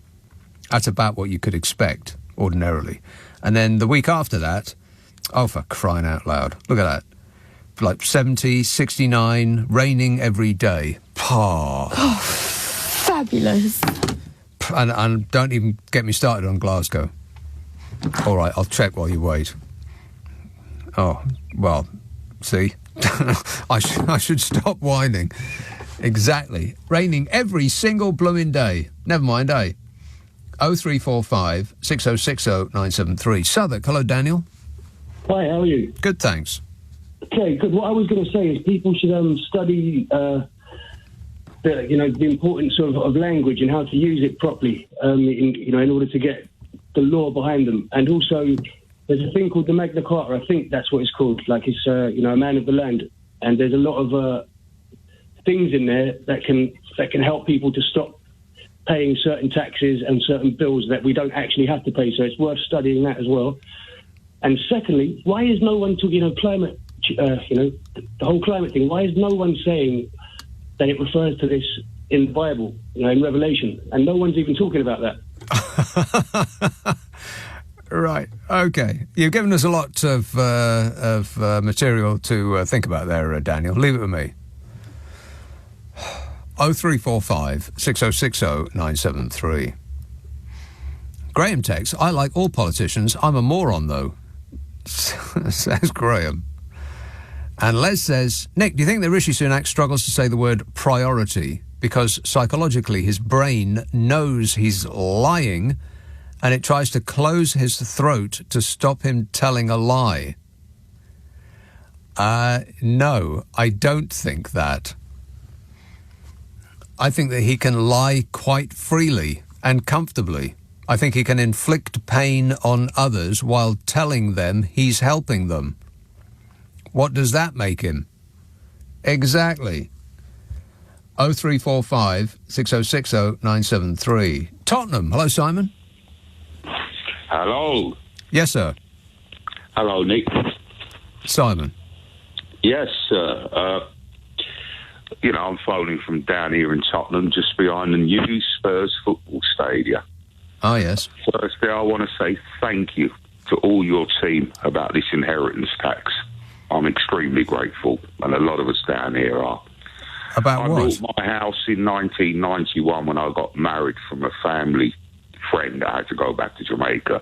It's a bit of a wreck, but I was an old builder. We did, me, Paul and Ian, the old gang down here, we did all the building work, made it into a family home. And then my two lovely daughters came along, Rihanna and Rebecca. David Lammy knows me. He knows who I am. But what's this got to do with anything, though? Where are you going with this? What I'm saying is, please, if you listen, you learn. Well, it depends who's doing the speaking. When they hit my children with the inheritance tax, they lose their family home, where they were born, raised and nurtured. It's all right for Rishi Sunak to say, oh, we're going to do this, we're going to do that. But it's always been a nightmare for me and the kids' mum. That why should we pay twice for our children's home? You haven't paid twice for it. Well, we literally have. No, you literally haven't. You haven't paid for it at all. You paid to buy it at a very, very low price, and then over the years it increased in price due to nothing that you've done. I mean, you could have tarted it up a bit, which may have made it more saleable, but the increase in price of your asset was nothing to do with you. It just rose like all the other boats around. Well, so you haven't actually been taxed on that increase in your wealth at all. Nick, can I agree with you 1,000,000%? When they built the new Spurs Stadium, it pushed the prices of properties here through the roof, brother. So you're agreeing with me? Oh, 100%. But I thought you were disagreeing with me. No. No. When they built that bloody new stadium, it absolutely scuppered a lot of us in our community down here. Scuppered? The prices of our properties went through the roof. Right, so the opposite of scuppered, These then. are family homes, Nick. These are family homes. These are where our children... I mean, at one time... I'm really genuinely confused about where you're coming from here, Simon. Either... Just answer me this question. You think inheritance tax is a good or a bad thing? It's a bad thing. A bad thing. Right, OK. Well, we'll just agree to disagree there. Thanks a lot, mate. You haven't paid any tax on the appreciation of your asset. Why should you get away with it? Why should you pay up to 45% on the work that you do in tax, but 20% or zero on the appreciation of your assets, which is how the rich make their money? Why do the rich keep getting away with it? Thanks a lot, Simon, for that genuinely confusing call. You were sort of all over the place. You were for it, you were against it, both in virtually the same sentence. Archie says, have you seen the amount of vapes thrown away in the streets? The youth don't care about the planet. Yeah, I'm so sick of following cars where people just are finished with whatever it is that they're using or eating or smoking. And so they, without thinking, well, maybe they do it with thinking. They just open their window and they just throw it out. Like, I'm done with this thing. I'm just going to throw it away. Like, you can't just keep it in your car and put it in a bin when you get home. Doesn't your car come with ashtrays, for crying out loud? Why'd you got to throw it out the window? Who are these people? And I was following one just today. And I pulled up against the lights, expecting it to be driven by some hooligan. But it wasn't. It was just some middle-aged lady who was just finished with her cigarette, so she just opened a window and tossed it out into the road. I was following some bloke on a scooter, one of these delivery companies, and the box on the back of his scooter flipped open, and all these bags started flying out. And he stopped, and he closed the box on his scooter, and then just drove off. All these bags just completely littering the road and blowing into the park. Who does that? I think that the human race has actually had its chance and it's blown it.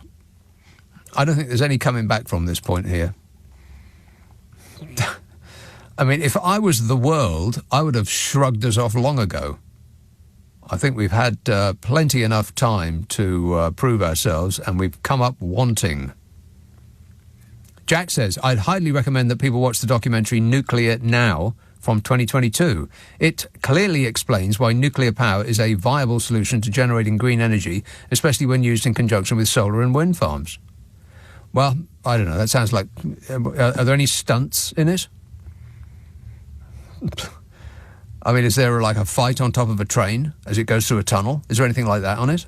Because if not, then it's a big no from me. Nuclear Now. I've got a better idea. Watch Idiocracy, which used to be a comedy about a dystopian future where the human race had reverted to a level of the stupidity that you would expect from a potato, but has now turned into a documentary about the present. Idiocracy. Ask for it by name at a Cineplex near you. There's another one along similar lines called Don't Look Up, which I believe is on Netflix and is well worth your time. You might actually have time left on this planet to watch it right to the end. You never know. I would start straight away if I were you. 0345 6060 973, Friday, Saturday, Sunday night at 10. Nick Abbot, LBC. This is LBC with Nick Abbot.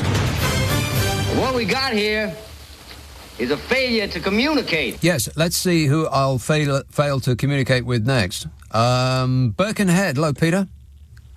Oh, yeah, right. Just a quickie about, don't you think that they're playing it out a little bit, the way they're taxing people on their own homes in every kind of way? They're playing it out a little bit? Yeah, I mean, they're taxing people on their own homes. I think they're just running out of things to tax us on. What do you reckon to that? I think they'll always find a new way to tax, or just a higher number to tax us on the things that they're already taxing us on. Yeah, the other thing is, you know the chap that you were just talking to before, I understand your side of what you were saying, that he didn't, his house went up in inflation, but you've got to give him some praise for his entrepreneurism. The fact is that he speculated to accumulate. Entrepreneurialism? No, it wasn't entrepreneurialism. He bought a house to live in. Yeah, he bought a house to live in, and he he probably speculated when he bought it that it was going to go up. Houses don't go down, as a rule. They do. It very much depends on when you start counting from. Yeah, well, and most you're a good bet if you buy a house, and usually they go up. And in his case, he speculated. Right? No, he didn't speculate. He bought a house to live in. Yeah, well, that's what a lot of people do, don't they? Right, but it's not speculating. It's buying a house to live in. That's not speculating. Yeah, I understand that. Buying a second house to do up and sell on, that's speculating. Well, yeah, I get that. Yeah, you're right on that score. Okay. All right, thanks a lot, Peter. Not that we're keeping score, but I won that one, apparently. Louise says, "Dear Nick, you just told Mike to hold his breath, but you never told him to exhale. I'm very worried for him." Don't worry about it, Louis. He'll pass out and then he'll start breathing normally. Fran says, "Bodge never regularly used his password to unlock his mobile, as I'm pretty sure the phone has fingerprint recognition. So it's not surprising he forgot his PIN number to unlock. Just odd that no one has thought to try his fingerprint. His sticky fingers." Yeah. Wait a minute. Exactly. If they wanted to open his phone, they could do it in about 10 seconds flat. Do me a favour. Why are we even talking about this? The COVID inquiry is reportedly yet to receive WhatsApp messages that were sent and received by Bodger before May 2021. The government had until 4 o'clock on Monday to comply with the High Court ruling that ordered them to hand over the former Prime Minister's unredacted notebooks, diaries and WhatsApp messages from his time in Downing Street. But Mr Blobby's old phone, which contains the messages, is still in his possession. Wow, it's almost like he's got something to hide. I can't comment on that. Can't comment on that. Blah, blah, blah, blah, blah. The phone likely contains information and messages relating to the pandemic, which all went very well. I think we had among the longest lockdowns, the latest lockdowns and the longest lockdowns and the highest death rate of almost any country in the world. But apart from that, how did it go? Yeah. It's just our dumb misfortune, our poor luck. It's our fault. But it was unlucky to have a clown in charge during a period of national disaster. I mean, it would have been bad enough in normal circumstances, but when it required somebody who actually knew what they were doing, then unfortunately we had the nincompoop in charge. The great big greedy nincompoop. Exactly. We had the great big greedy nincompoop in charge. The government has argued the request from the inquiry chair, Baroness Heather Hallett, was unambiguously irrelevant.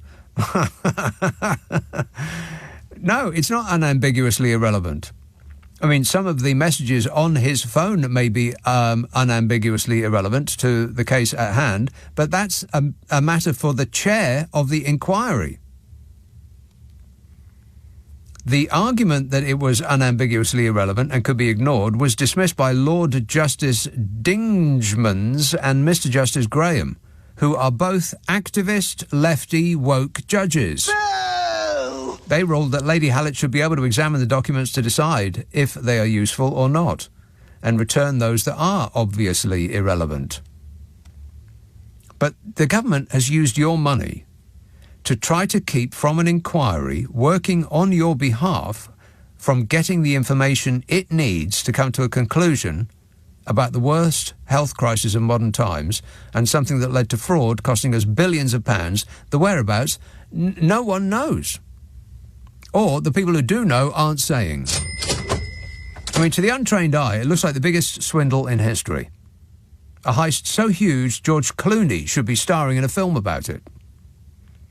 I mean, the government only wants to release to an inquiry information that the government wants to, and have spent massive sums of your cash in trying to keep it secret. I mean, its argument being that it didn't think the information was relevant.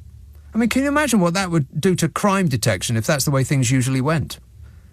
No, I'm sorry, officer, but you can't have the keys to my lockup because I've seen what's in there and it doesn't have relevance to your investigation about storing body parts in lockups.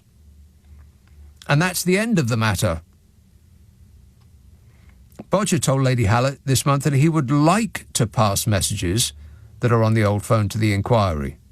It's just that, the dog ate it. He left it on the bus. One of those model buses he claims to make in his spare time out of wine crates. Or he accidentally dropped it in the sea. How about that? Or he can't remember the password to open it. Ain't that right, Bodge? Yeah. Wait a minute. Please. What a way to run a country, eh? Dreadful. 0345 6060 973. I can't stand it anymore, seriously. Oldbury, Ranjit. Oh, Ranjit. Oh, yeah. Regarding Bodger's phone, again here. Okay. How can, when that hacking thing happened, what was in the press a few years ago, Prince Harry's phone got hacked. Yeah. Mm-hmm. So there's people out there that can hack anybody's phone. Yeah, you should just give it to any random journalist. They'll be able to pop it open in a second. Yeah, not even handling the handset, they can hack it. Yeah. Yeah, so this thing about Boris Johnson, that's just a total fib. And what he's trying to hide is all the deals he made with the PPE equipment. Well, we don't know about that. We don't know, but that could potentially... we're not going to be liable for, yeah?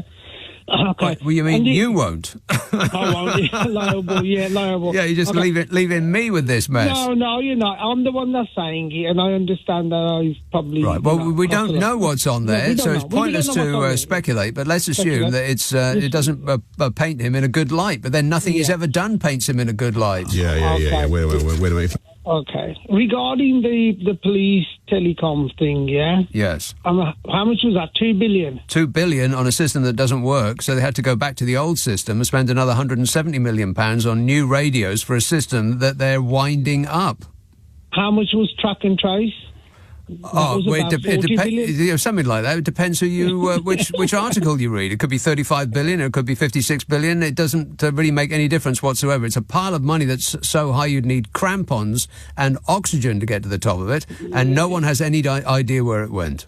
That's what I'm trying to say. So, and then, this inheritance tax. I'm in agreement with you about 90%. Yeah, because these rich people don't have to pay. If the king, when he took the throne, he inherited £300 million. Yeah, and the rest of it. Well, just call it 300. That's what the official estimate is. So he would have had to pay £120 million in tax. Now, if he had any brains, now I don't want to be on the hit list, right? I don't want to be on the hit list. As long as you don't say anything controversial. If the king had any brains, yes. Yeah. Because the Queen never used to carry any money at all. Right. Yeah, because whatever she wants, Nick, can you go and get me a Rolls Royce? And there would be two there. It would be free the next day, Yeah, right. So he could have said, look, I'm leading by example, and I'm going to pay £120 million inheritance tax. Right, but that would mean that he would have to spend £120 million in inheritance tax, so that's not the kind of example that he wants to lead. No, or anybody that's worth that kind of money. But what I'm trying to say is, to him, money is of no value at all because he doesn't need it at all because he doesn't carry a wallet. Everything's free, yeah. Everything's free, so he can do what he wants. Although, having said that, apparently he has complained in the past about how little he has to be going along with because I know, it's laughable to you and me, but because people like him only spend time in the company of billionaires. The only people that he meets are people who are so spectacularly rich that they get an introduction to the King of blooming England. I know, and the thing, I don't want to be going off topic and moving around too much, yeah? But what I'm saying is if he needs to have a plane ticket to Australia, he's only going to tell one of his aides, right? And they'll produce not just a ticket, but the entire plane that goes with it. That's what I'm trying to say, right? So what colour plane would you like, sir? It's just so unbelievable. Like, you know, Rishi Sunak, right? I think, you know, when somebody said he looks like Roland Rat, he looks like Pinocchio now, right? Okay. And you think, you know, when he's talking and he's jumping up and down, and there was somebody else. He does bounce up and down a lot, yeah. And so does... As though he's dodging incoming flak. So does the Chancellor. He started bopping up and down. Well, right? Something very, very odd there. I mean, how wide are his eyes? It looks like his eyeballs are about to explode out the front of his head. Why does his face look like that? Oh, it's hilarious. It's absolutely hilarious now. Yeah, well, it's the only thing that we got left, Ranjit. Just laughing at them every now and again. It's pretty much all we've got. And no doubt they'll take that away from us soon, too. So enjoy the freedom while you've got it. 0345 6060 973. Text 84850. Email nicka@lbc.co.uk. If you're on Twitter, it's @LBC.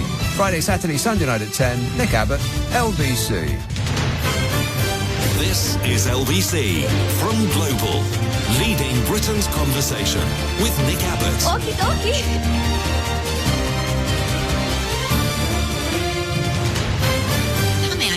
How may I help you? I am here to assist. The doctor is in. Sam texts, the problem is Tories won't listen to your programme because people don't like being wrong.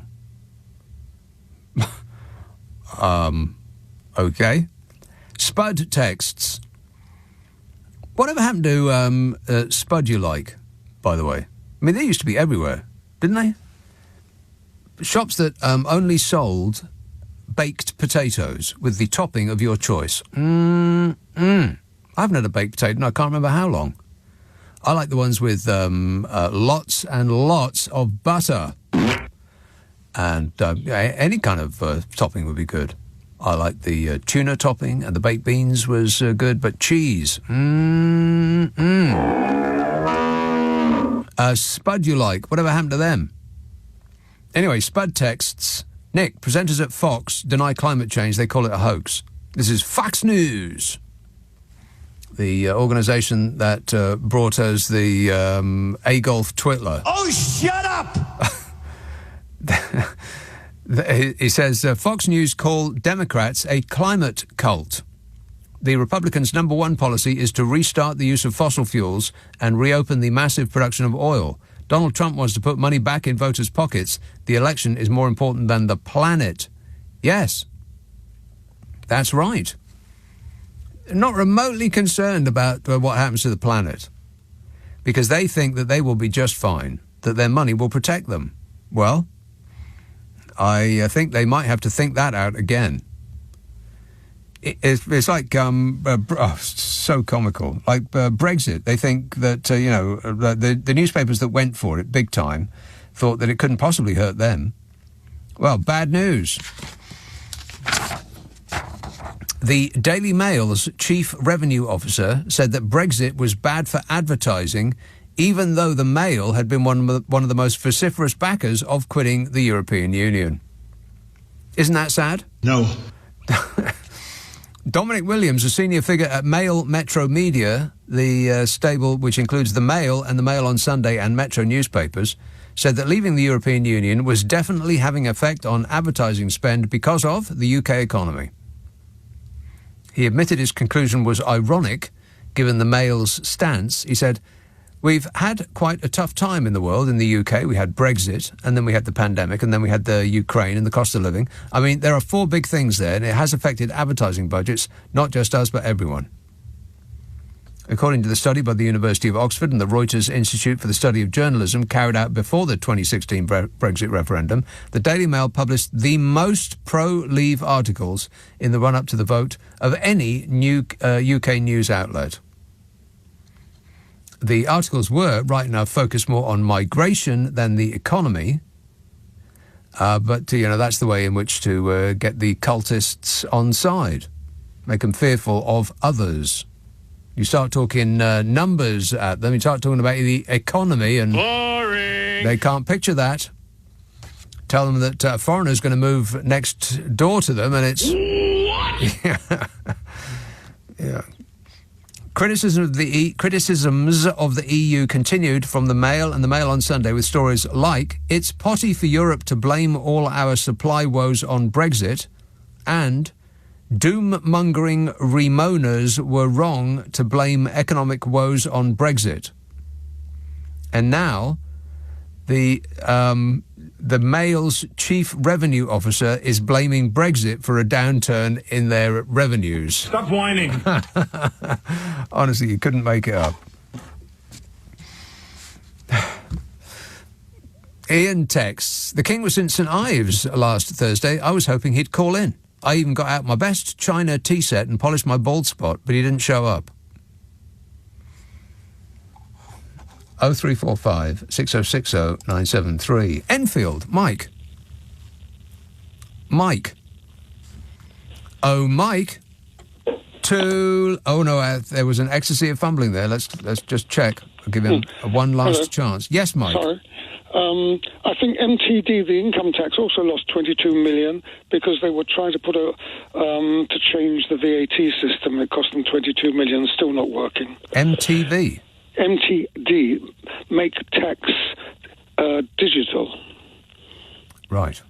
And the other thing was, why, if I paid, say, £100,000 for a house and they built a station next to it and the price goes up by, it trebles or quadruples, when I pass away, why do my children have to leave the house which they've been born in because they can't pay the inheritance tax?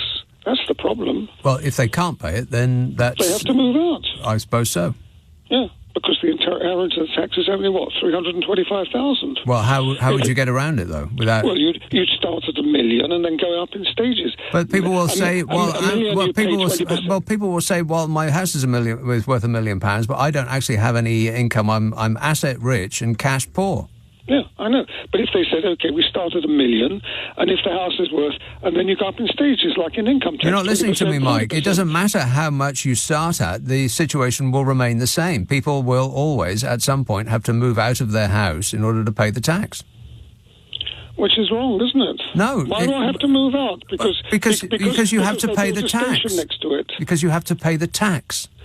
It's unearned. It's income that you have accrued. Why should you not have to pay tax on that? You pay tax on everything else. Okay, we're paying tax for the 22 million lost. We're paying tax for all the mistakes of the government. Well, that's a different. That is a different matter, and I completely agree with that. It's irritating to pay tax to a government that seems to be intent on just throwing it away, or giving it to their mates, which, to my mind, is one and the same thing. That I will agree with you on. Yeah. It's really annoying to have to pay so much tax and get so little back for it. I mean, if we were one of the, the perfect Scandinavian countries, those people are always so perfect. They pay a lot of tax, but their government provides for them. They didn't go through a period of austerity. They don't feel that they are just one missed paycheck away from losing their house and a roof over their heads. They don't feel that they might not be able to heat and eat at the same time. They don't feel that in their old age they're going to be living a life of abject poverty because the government provides. That's the reason they're so happy. They always top the happiness index. Doesn't mean they're walking around laughing to themselves. It means they're comfortable. They're not in fear of the future. Because the state acts like a comfort blanket. It protects them. Whereas in this country, we pay and we pay and we pay, and what the hell do we get back for it? Everything that we pay tax for is being closed down. Libraries, swimming pools, social care, the NHS, the police. I mean, good grief. Is there anything that we pay tax for that we would expect a service in return that has not been sort of wound down, if not collapsed entirely? I mean, the justice system has pretty much collapsed entirely. I mean, if you are burglarised, then you will find that the police aren't remotely interested because they just haven't got the time. They're not in expectation of finding somebody who's nicked your stereo. They don't. It's right at the bottom of the list.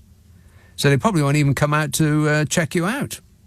Dust for fingerprints. Do me a favour. Not going to do that.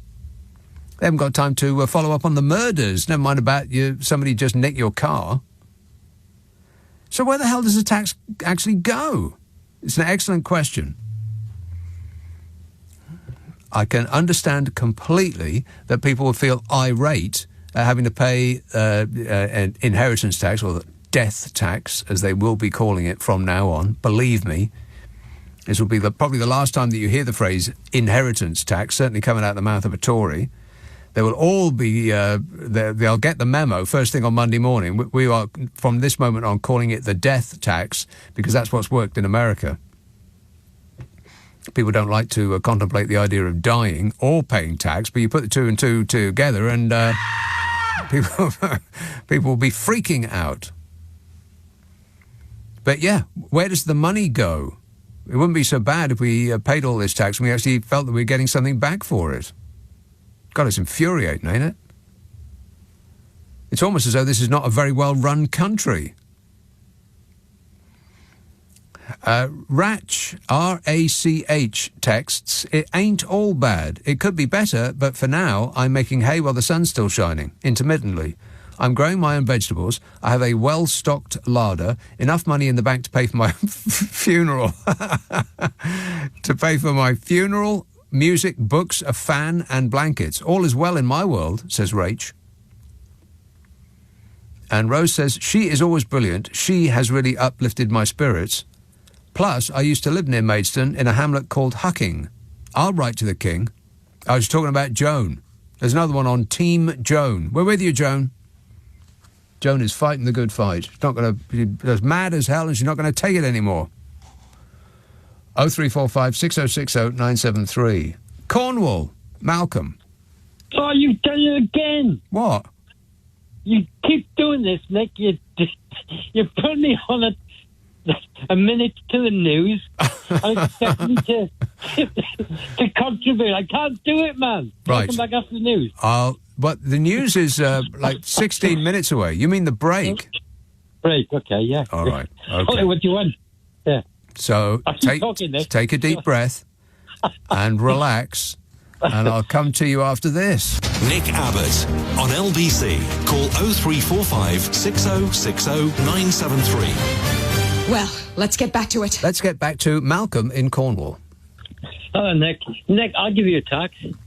You pay your £1 or £1.50, and you get 330 ml and 13 spoons of sugar in the cans, sugary drinks. There's a tax that puts a smile on people's faces. I'm completely lost. You pay how much? How much is a small, of Coke now? About £1? A small what's it of Coke? Is that what you just said? Yeah, a can of Coke. A can of Coke? I don't know. I don't buy cola. Anyway, that's that one, Nick. Nick, I sense, and it's a little bit scary, I sense another dream coming on for you, my friend. Yes. What are you going to say when the phone rings and it's the king? What are you going to say to him? What am I going to say to him? Because the signs are there tonight. Putting me on the spot. Oh, you mean he's going to call this show? Yeah. In your dream. I think it's going to happen. Right. You want me to come up with an immediate answer of what I would ask the king if he called me? No, I'm just psyching you up, ready for when the dream comes, Nick. Right, okay. I'll write it down on my list. Something to think about. Yeah. The what's it called? Inheritance tax. The death tax? Well, yes. That's what they're calling it. The thing is, Nick, all these people who are ringing in, ordinary folk who are going to inherit 300,000, 400,000, 700,000. What's the limit? It's over $1 million, isn't it? I think. No, I think it's 350,000. I think it's 350,000. But the point is, Nick, the owner of the house, and the reason that the Tories they did it because they could see all this heading their way. You can gift the house 7 years before a person dies, or as long as a person doesn't die, and 7 years pass after the gift, right, there is no tax. And then it starts off at something like, is it 40, something like that, and then goes down with each year to 0 if you survive 7 years after giving whatever amount of cash or assets. Yeah. So there is no inheritance tax for even the wealthiest people, because the wealthiest people, they just go straight into trusts, don't they? Everything is in a trust fund. Yeah, I mean the richest man in the country inherited a fortune worth something like £11 billion or something like that. Didn't pay one single penny in inheritance tax, not a single penny. So it doesn't really matter to those people, because you can pay an entire building's worth of lawyers and accountants a small fortune in order to save a large fortune. But I don't even think it costs anything, if anything, to set up a trust. And I think someone in the distant family set one up once upon a time, a long time ago. But it's and the thing is, Nick, it's in old families, it's one person who inherits everything. It's called a trust, but it's basically that person's fortune safe from the tax man, is it not? I stopped listening. When people start talking accountancy and money and numbers, I just switch off straight away. I just have no mind for it whatsoever, and I just can't do it. I can't do it. That's understandable. That's all I got, Nick, anyway. All right, excellent. Sounds like you gave it to me. Thanks a lot, Malcolm. 0345 6060 973. Sounded like an accountancy lesson to me. Boring. Couldn't be more dull. Ronnie texts, I think you're being a bit harsh on Benjamin Wallace. I very much enjoyed all of his films with Gromit. That guy in the news was saying, oh, well, he's done a tremendously hard job. He had to make, decisions with which might affect us in the future. Oh, really? What, like not like a teacher then, or a nurse, or a doctor, or a police person, or somebody in the civil service. Oh, no, it's being an MP, tremendously difficult. Sure. Hillary texts, if we all write to the King, who is Commander-in-Chief of the Armed Forces, we'll end up with a military coup. Do we want that? Maybe just for a short time, says Hillary. Yeah, let's give it a go. Why not? Couldn't get any worse. And Perry says, am I correct in saying that the first thing that Donald Trump did when he was president was to abolish the US version of the inheritance tax, or as they call it, and we will very, very shortly, they call it the death tax. Because nothing that he did was proper. Everything that I've done is 100% proper. That's what I do, is I do things proper. He does things proper. Absolutely. Your husband may be in jail sometime soon, Melania. I don't care. She's actually not that bothered. 0345 6060 973. Steve says, maybe Jacob Rees-Mogg should organise a school trip to Battersea Power Station so we can send them up a chimney and remember the good old days. My view. Yeah, exactly.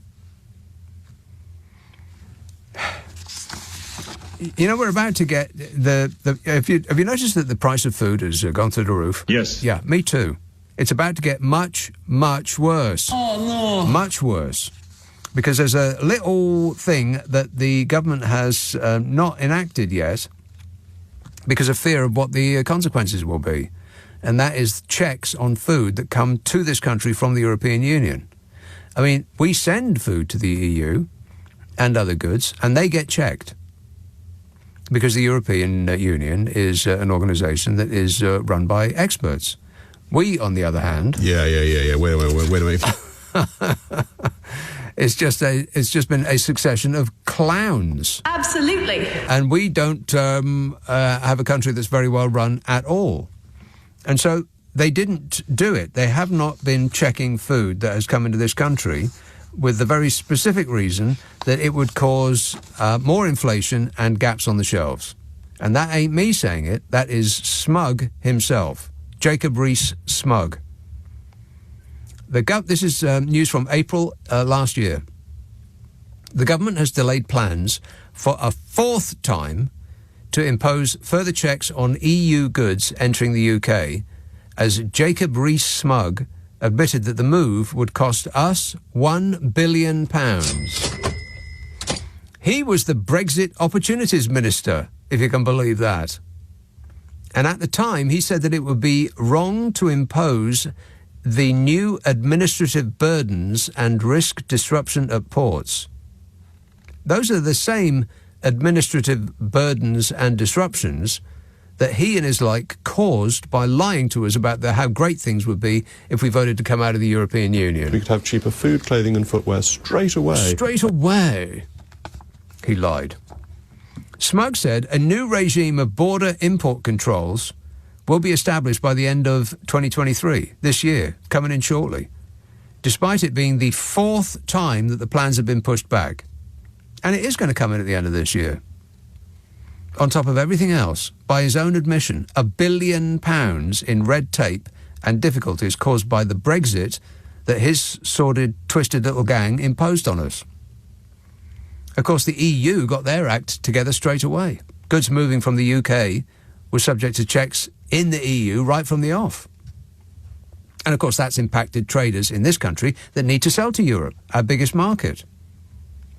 But according to the Brexit cultists, hobbling British industry is apparently the patriotic thing to do. And if you don't like hobbling British industry, you're a traitor and you should get out of our country. Well, the whole world's gone crazy. And because the results would have been catastrophic for us poor dopes who pay taxes, the government has so far just let anything through to avoid more inflation and empty shelves. That's why the effect has been somewhat subdued. I mean, the EU, which seems to be run by grown-ups who know what they're doing and are not still living in a sort of dad's army fantasy land like our lot, well, they introduced checks on our goods entering their market, just like they check any other country's stuff coming in, because it's the right thing to do. Not us, though, because it would add to a mountain of red tape that they promised would disappear if we just voted to leave the European Union. Liar! It's almost as though they weren't telling us the truth. Smug said in April last year, he said, when the UK left the European Union, we regained the right to manage our own borders in a way that works for Britain. No, it doesn't work for Britain, on his own admission. He said it would be wrong to impose new administrative burdens and risk disruption at ports and to supply chains at this point. He said the remaining import controls on EU goods will no longer be introduced this year, in the year in which he was speaking, 2022, saving British businesses up to £1 billion in annual costs. Saving us the £1 billion in costs that he imposed on us while telling us that everything would be cheaper. And that billion hasn't gone away. And it will shortly be going on the price of all that you buy. It's just a couple of months away. Do you feel like you've been had? What a way to run a country, eh? Dreadful. Jay Rayner was talking about this. He wrote a column about this for The Guardian, about this exact scenario that we're about to experience big time. All of these checks are about to come our way. And it's just, I feel really sorry for people who run businesses. They put their heart and soul into making a business work, and then these gang of charlatans come along and kid on that everything is going to be much, much better if only we vote to leave the European Union. Now, either they're a bunch of charlatans, or they're totally clueless, or they're evil. I mean, just pick one. And if it's the latter, they knew that what they were telling us was a lie. They just wanted to get out for whatever reason, because they bet that the British economy would tank if we voted to leave the European Union, which it did, of course, and a small number of people, very famously, made a massive fortune by betting against this country, while persuading the people of this country to do the very thing that tanked the economy, that made them richer. I mean, that sounds like that sounds very akin to being a traitor to me. I mean, that sounds like the sort of thing that you should get locked up in jail for 100 years or more, to me. And on the 31st of October, after 4 postponements to get our infrastructure in place, to get our act together, we are going to introduce checks on fresh and chilled food imports. And the extra cost that is involved will go straight to you. If you think that the price of food is high now, just wait. Because Brexit, the full effects of Brexit haven't kicked in yet, because the government's been so fearful of it, of the thing that they told us would make everything cheaper. They've been so fearful that it will make everything much more expensive that they haven't actually enacted it yet. We're just letting anything come in at the moment. Taking your life in your hands if you eat any food that hasn't been produced in this country. If you want to eat more than a diet of potatoes and Swedes. But come the 31st of October, it's all going up. And then come the following January, it's going to get even worse. It's too... I could read you the column, but I would point you in the direction of the Jay Rayner column in the Guardian, or the Observer, perhaps, is what it's actually in. But, it's available on an internet near you if you really want to read about how dreadful the future's going to be. I would just cross your fingers and maybe it will just all magically disappear. You know, like climate change. If you don't believe in science, then it won't affect you. 0345 6060 973. Text 84850. Email nick@lbc.co.uk. If you're on Twitter, it's @LBC. Friday, Saturday, Sunday night at 10. Nick Abbott, LBC. Blimey, is it 12:30 already? Don't time fly when you're out your mind. Nick Abbott on LBC. Call 0345 6060 973. Hot HOTAR. John texts, does this mean that settled status immigrants that are teachers are to be paid out of their own taxes? Particularly the woke ones. No! Oh, there was a story about teachers. You remember that story that went around about pupils that identified as a cat? I mean, a school that was criticised for supposedly allowing a pupil to identify as a cat has received a glowing Ofsted report after a snap inspection. Kemi Badenoch is the Women and Equalities Minister, if you can believe that. I mean, it's like a constant game of seeing how much they can gaslight the public. They wake up and think, what can we do to them today? Oh, I know, let's put in place someone who is ideologically opposed to the job that will give them the do. It's so very much, what would Donald Trump do? Oh, shut up! Exactly. He'd give the job of, let's say, the Environment Secretary to the head of an oil firm. You know, stuff like that. Things like that will appeal to his demented cultists. Those people. I love the poorly educated. Exactly. So over here, the Donald Trump fan club, that is the Tory party, placed Kemi Badenoch as the Women and Equalities Minister. You know, she's the one that defended the government for shooting down the suggestion of supporting women going through menopause. The Women and Equalities Minister said that. I mean, it's actually funny. Top marks for comedy there, Fishy Sunak. He's working night and day to come up with this kind of stuff. I am totally 100% on it. 100% on it. So you remember the right-wing press had a major cow when they heard that students were identifying as cats and demanding bowls of kitty cat and, you know, their own cat litter trays in the toilets? Which is a very important story that took up what seemed like days of wall-to-wall coverage. And the school was treated like it was being run by lefty woke activist crazy people who should be in jail rather than the teacher's staff room. And that was all great, except it did not benefit from being true. Spoiler alert. But, you know, that didn't stop the usual suspects of the knee-jerk reaction we've come to expect of a regime that lives by distraction and is banking on you getting angry at this sort of thing to win the next general election. So Kemi Badenoch, the Women and Equalities Minister, asked Ofsted, demanded, actually, they visit Rye College because of, fears about safeguarding. And the regulator didn't have to do anything about that because it doesn't take orders from her, but they conducted an inspection anyway. And the school passed with flying colours, which didn't get a single word written about it in the papers. the papers that confected this story of outrage in the first place, presumably because they didn't want to confuse their readers with facts.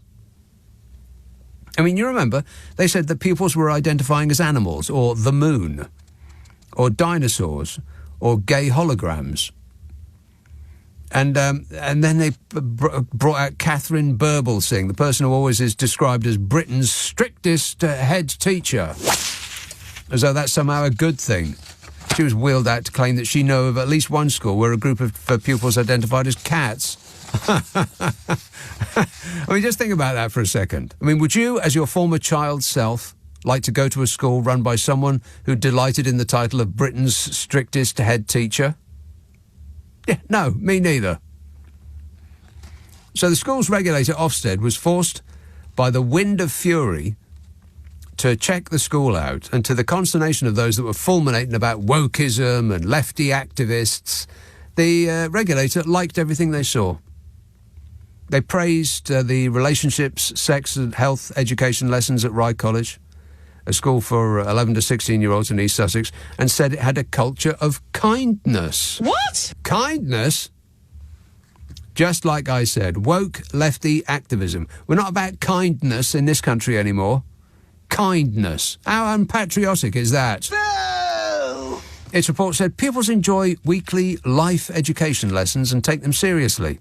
Alongside linked work in tutor time and assemblies, they are enthusiastic about participating in discussions, including regular activities such as the Thursday debates. Ofsted said pupils rightly see these aspects of their education as an important part of their personal development and life at school. The concerns relating to the teaching of RSHE. What's that? What's RSHE? Religion, society, health and education? Probably not. Anyway, the teaching of these life skills that led to this inspection do not reflect pupils' normal experiences at the school,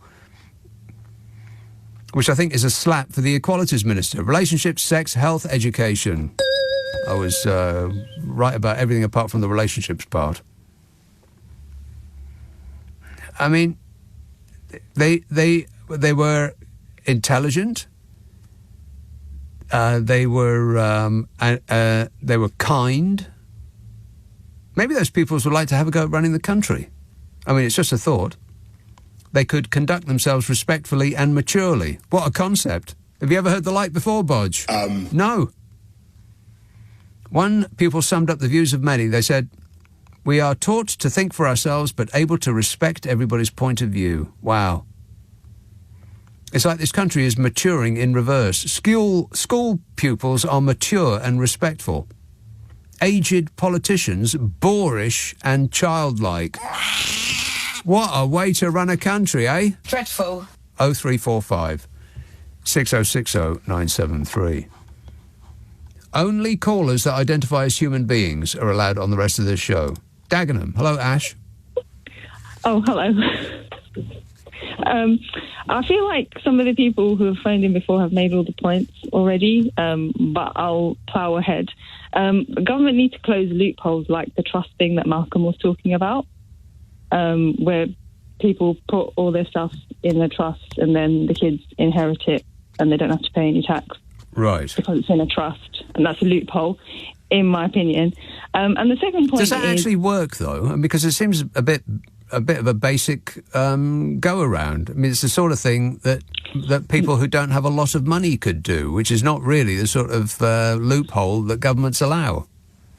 If you have enough money to hire accountants and lawyers, I would imagine that there are many loopholes that people can. But if it's as simple as setting up a trust, I mean, any lawyer could do that within an hour, I would imagine. Yeah, probably. Yeah, if people knew about it, but I don't think anyone in the government will be screaming at the top of their lungs about something like that. And my second point is, isn't the inheritance tax essentially penalising the kids of sensible parents? Well, no, not really, because whether they have to pay tax on it or not is irrelevant, because they will be gifted a massive sum of money that they have not earned. But they're being penalise in a way. You can't penalise the parents because, well, they're dead.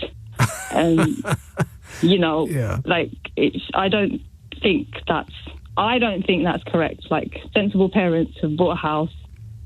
You know, unfortunately, they haven't been able to sell it before they died because they didn't really know when they were going to die, so that they wouldn't have to, you know, they wouldn't have to make their kids pay for inheritance tax. Yeah, but we're concentrating on the tax.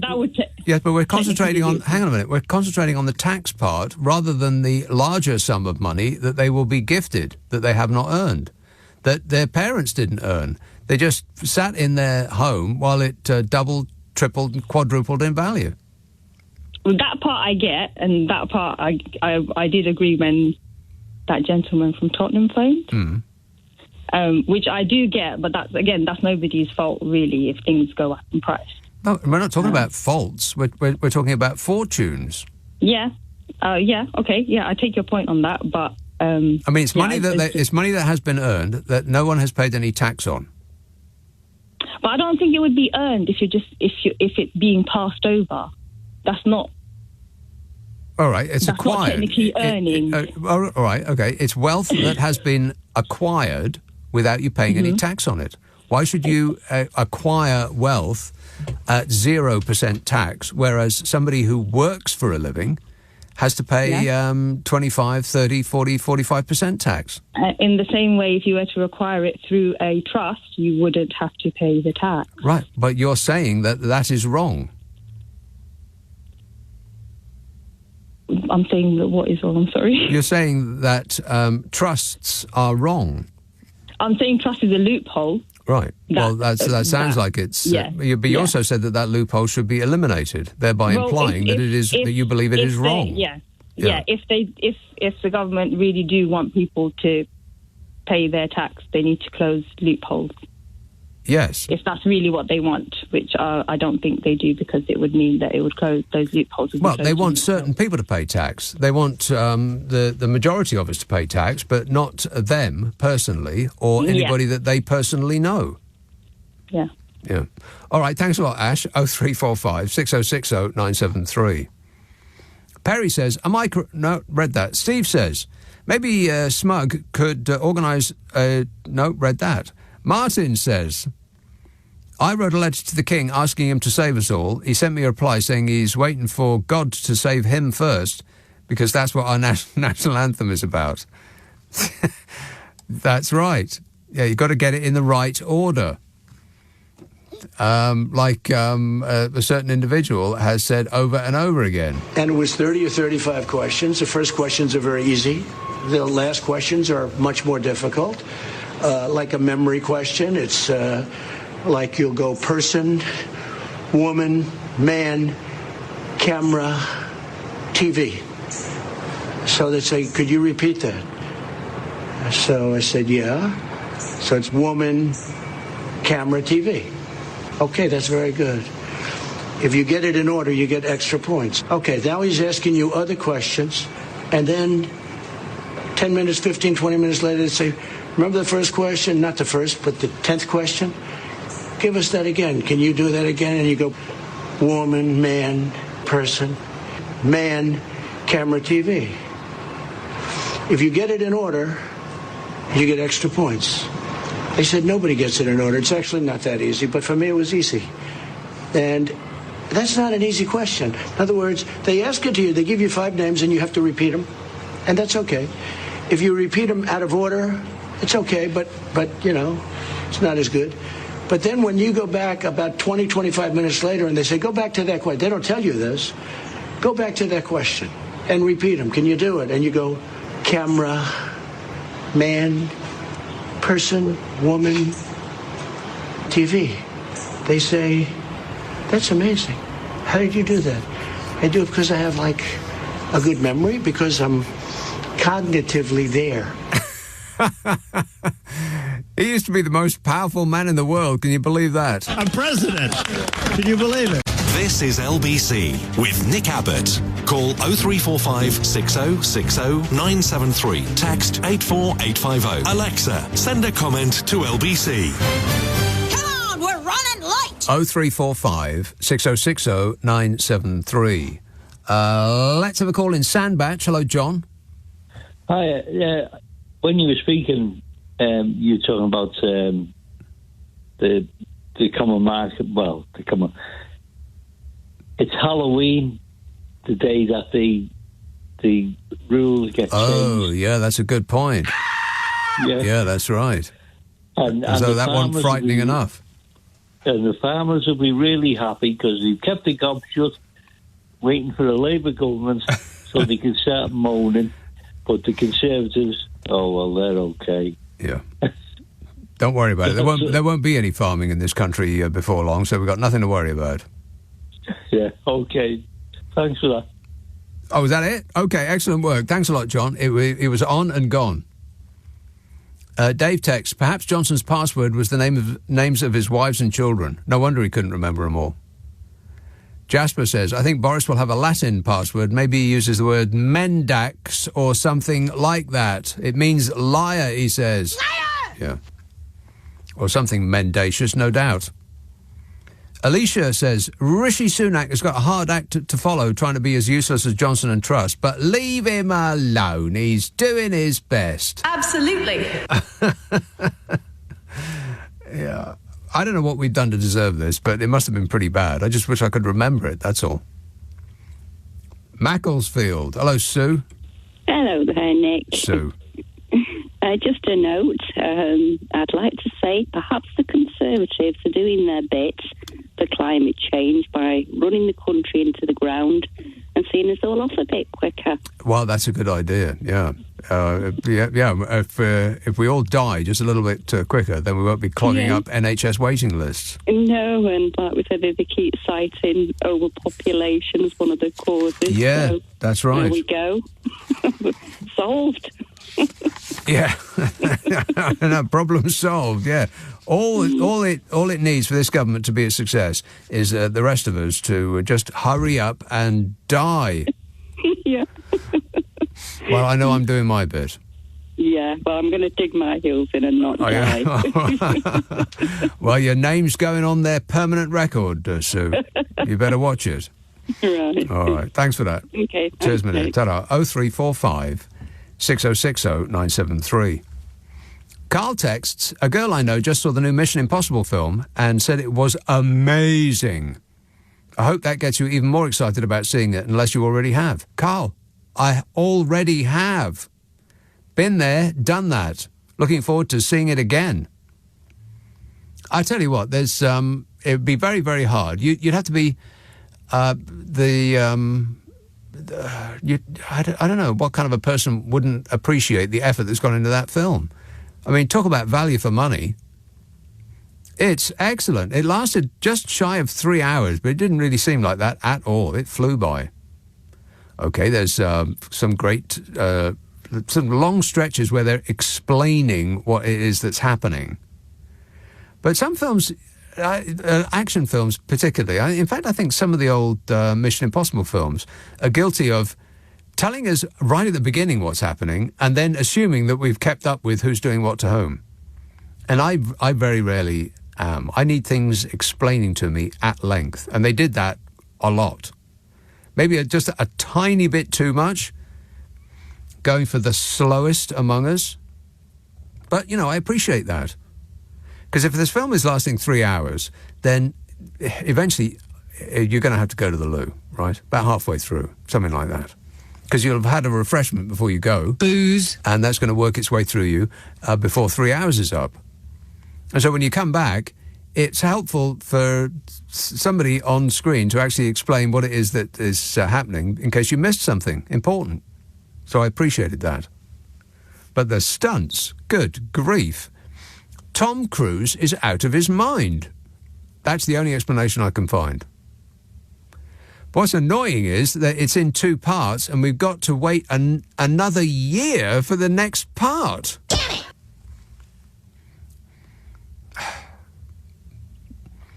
And there really aren't any other action franchises that I'm aware of that are of that quality. The sort of adult that aren't just chases and like car chases and fights. I mean, if you just want fights, you got a John Woo film. I mean, if you want car chases, you got those whatever they're called. The the things with Ving. What's his name? Fast and Furious. Exactly. But you want something a little bit grown up that they've spent a ton of money on. There really isn't another franchise like it, apart from James Bond. And the amount of times that I've gone out of my way to go to the cinema to watch the new James Bond film and come away disappointed, I just don't think I'm going to bother again. I think I've had it with James Bond. They're just not very good. I mean, the last guy did he did the part really well. I mean, he looked like he could actually kill you, which is what James Bond is supposed to. He's supposed to be a thug. But he only was in 2 decent films. The first one, Casino Royale, and the one where they end up in the house at the end, whatever that's called, Skyfall. Both of those were great. And the other ones, no.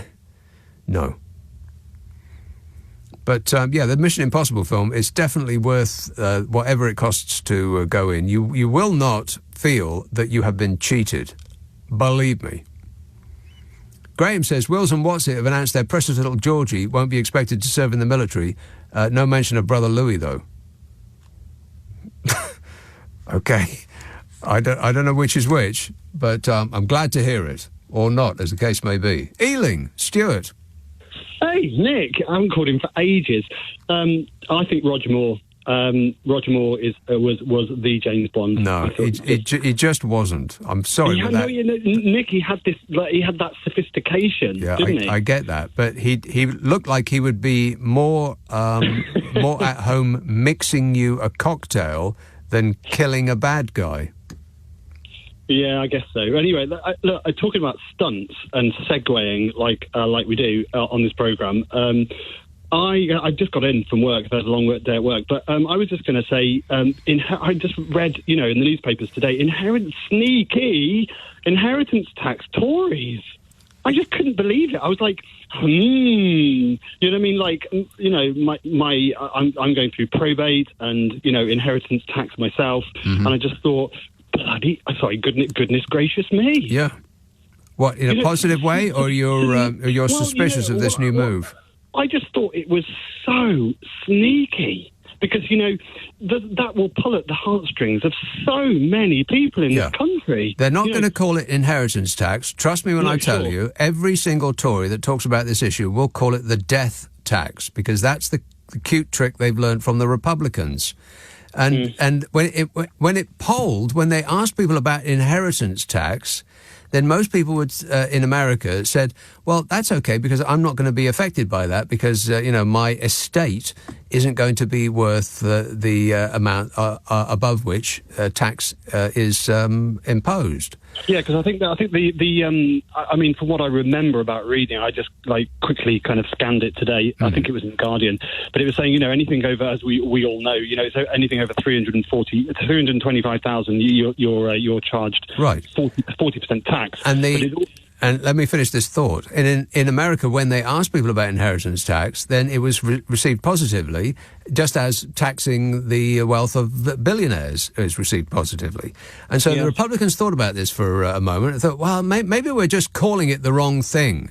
And so they asked the exact same people the same question, but they called it the death tax, and all of them came back negative. No, we do not want the death tax. Maybe, it will backfire, and it will be their death tax.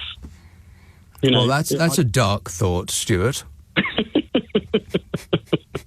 Hey, Nick, I'm sorry I missed you tonight. I've only just got in, but I always kind of wind down with you guys, and it's you've been having fun, haven't you, just for the last 20 minutes? Well, that's what this show is for. Yeah, you are a star.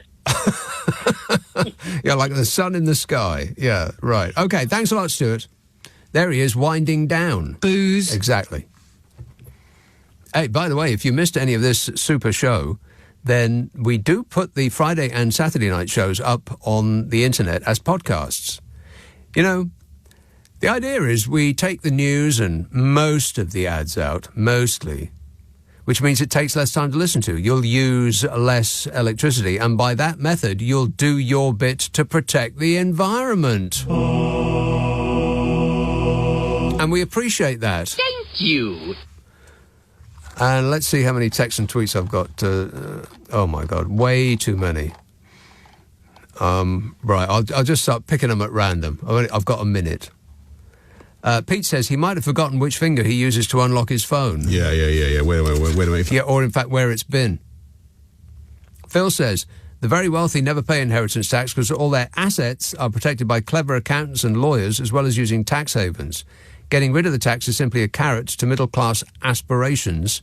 With all the exemptions, very few families are forced to pay it, but a high percentage of people actually think that they may have to. Exactly. It's playing on people's hope.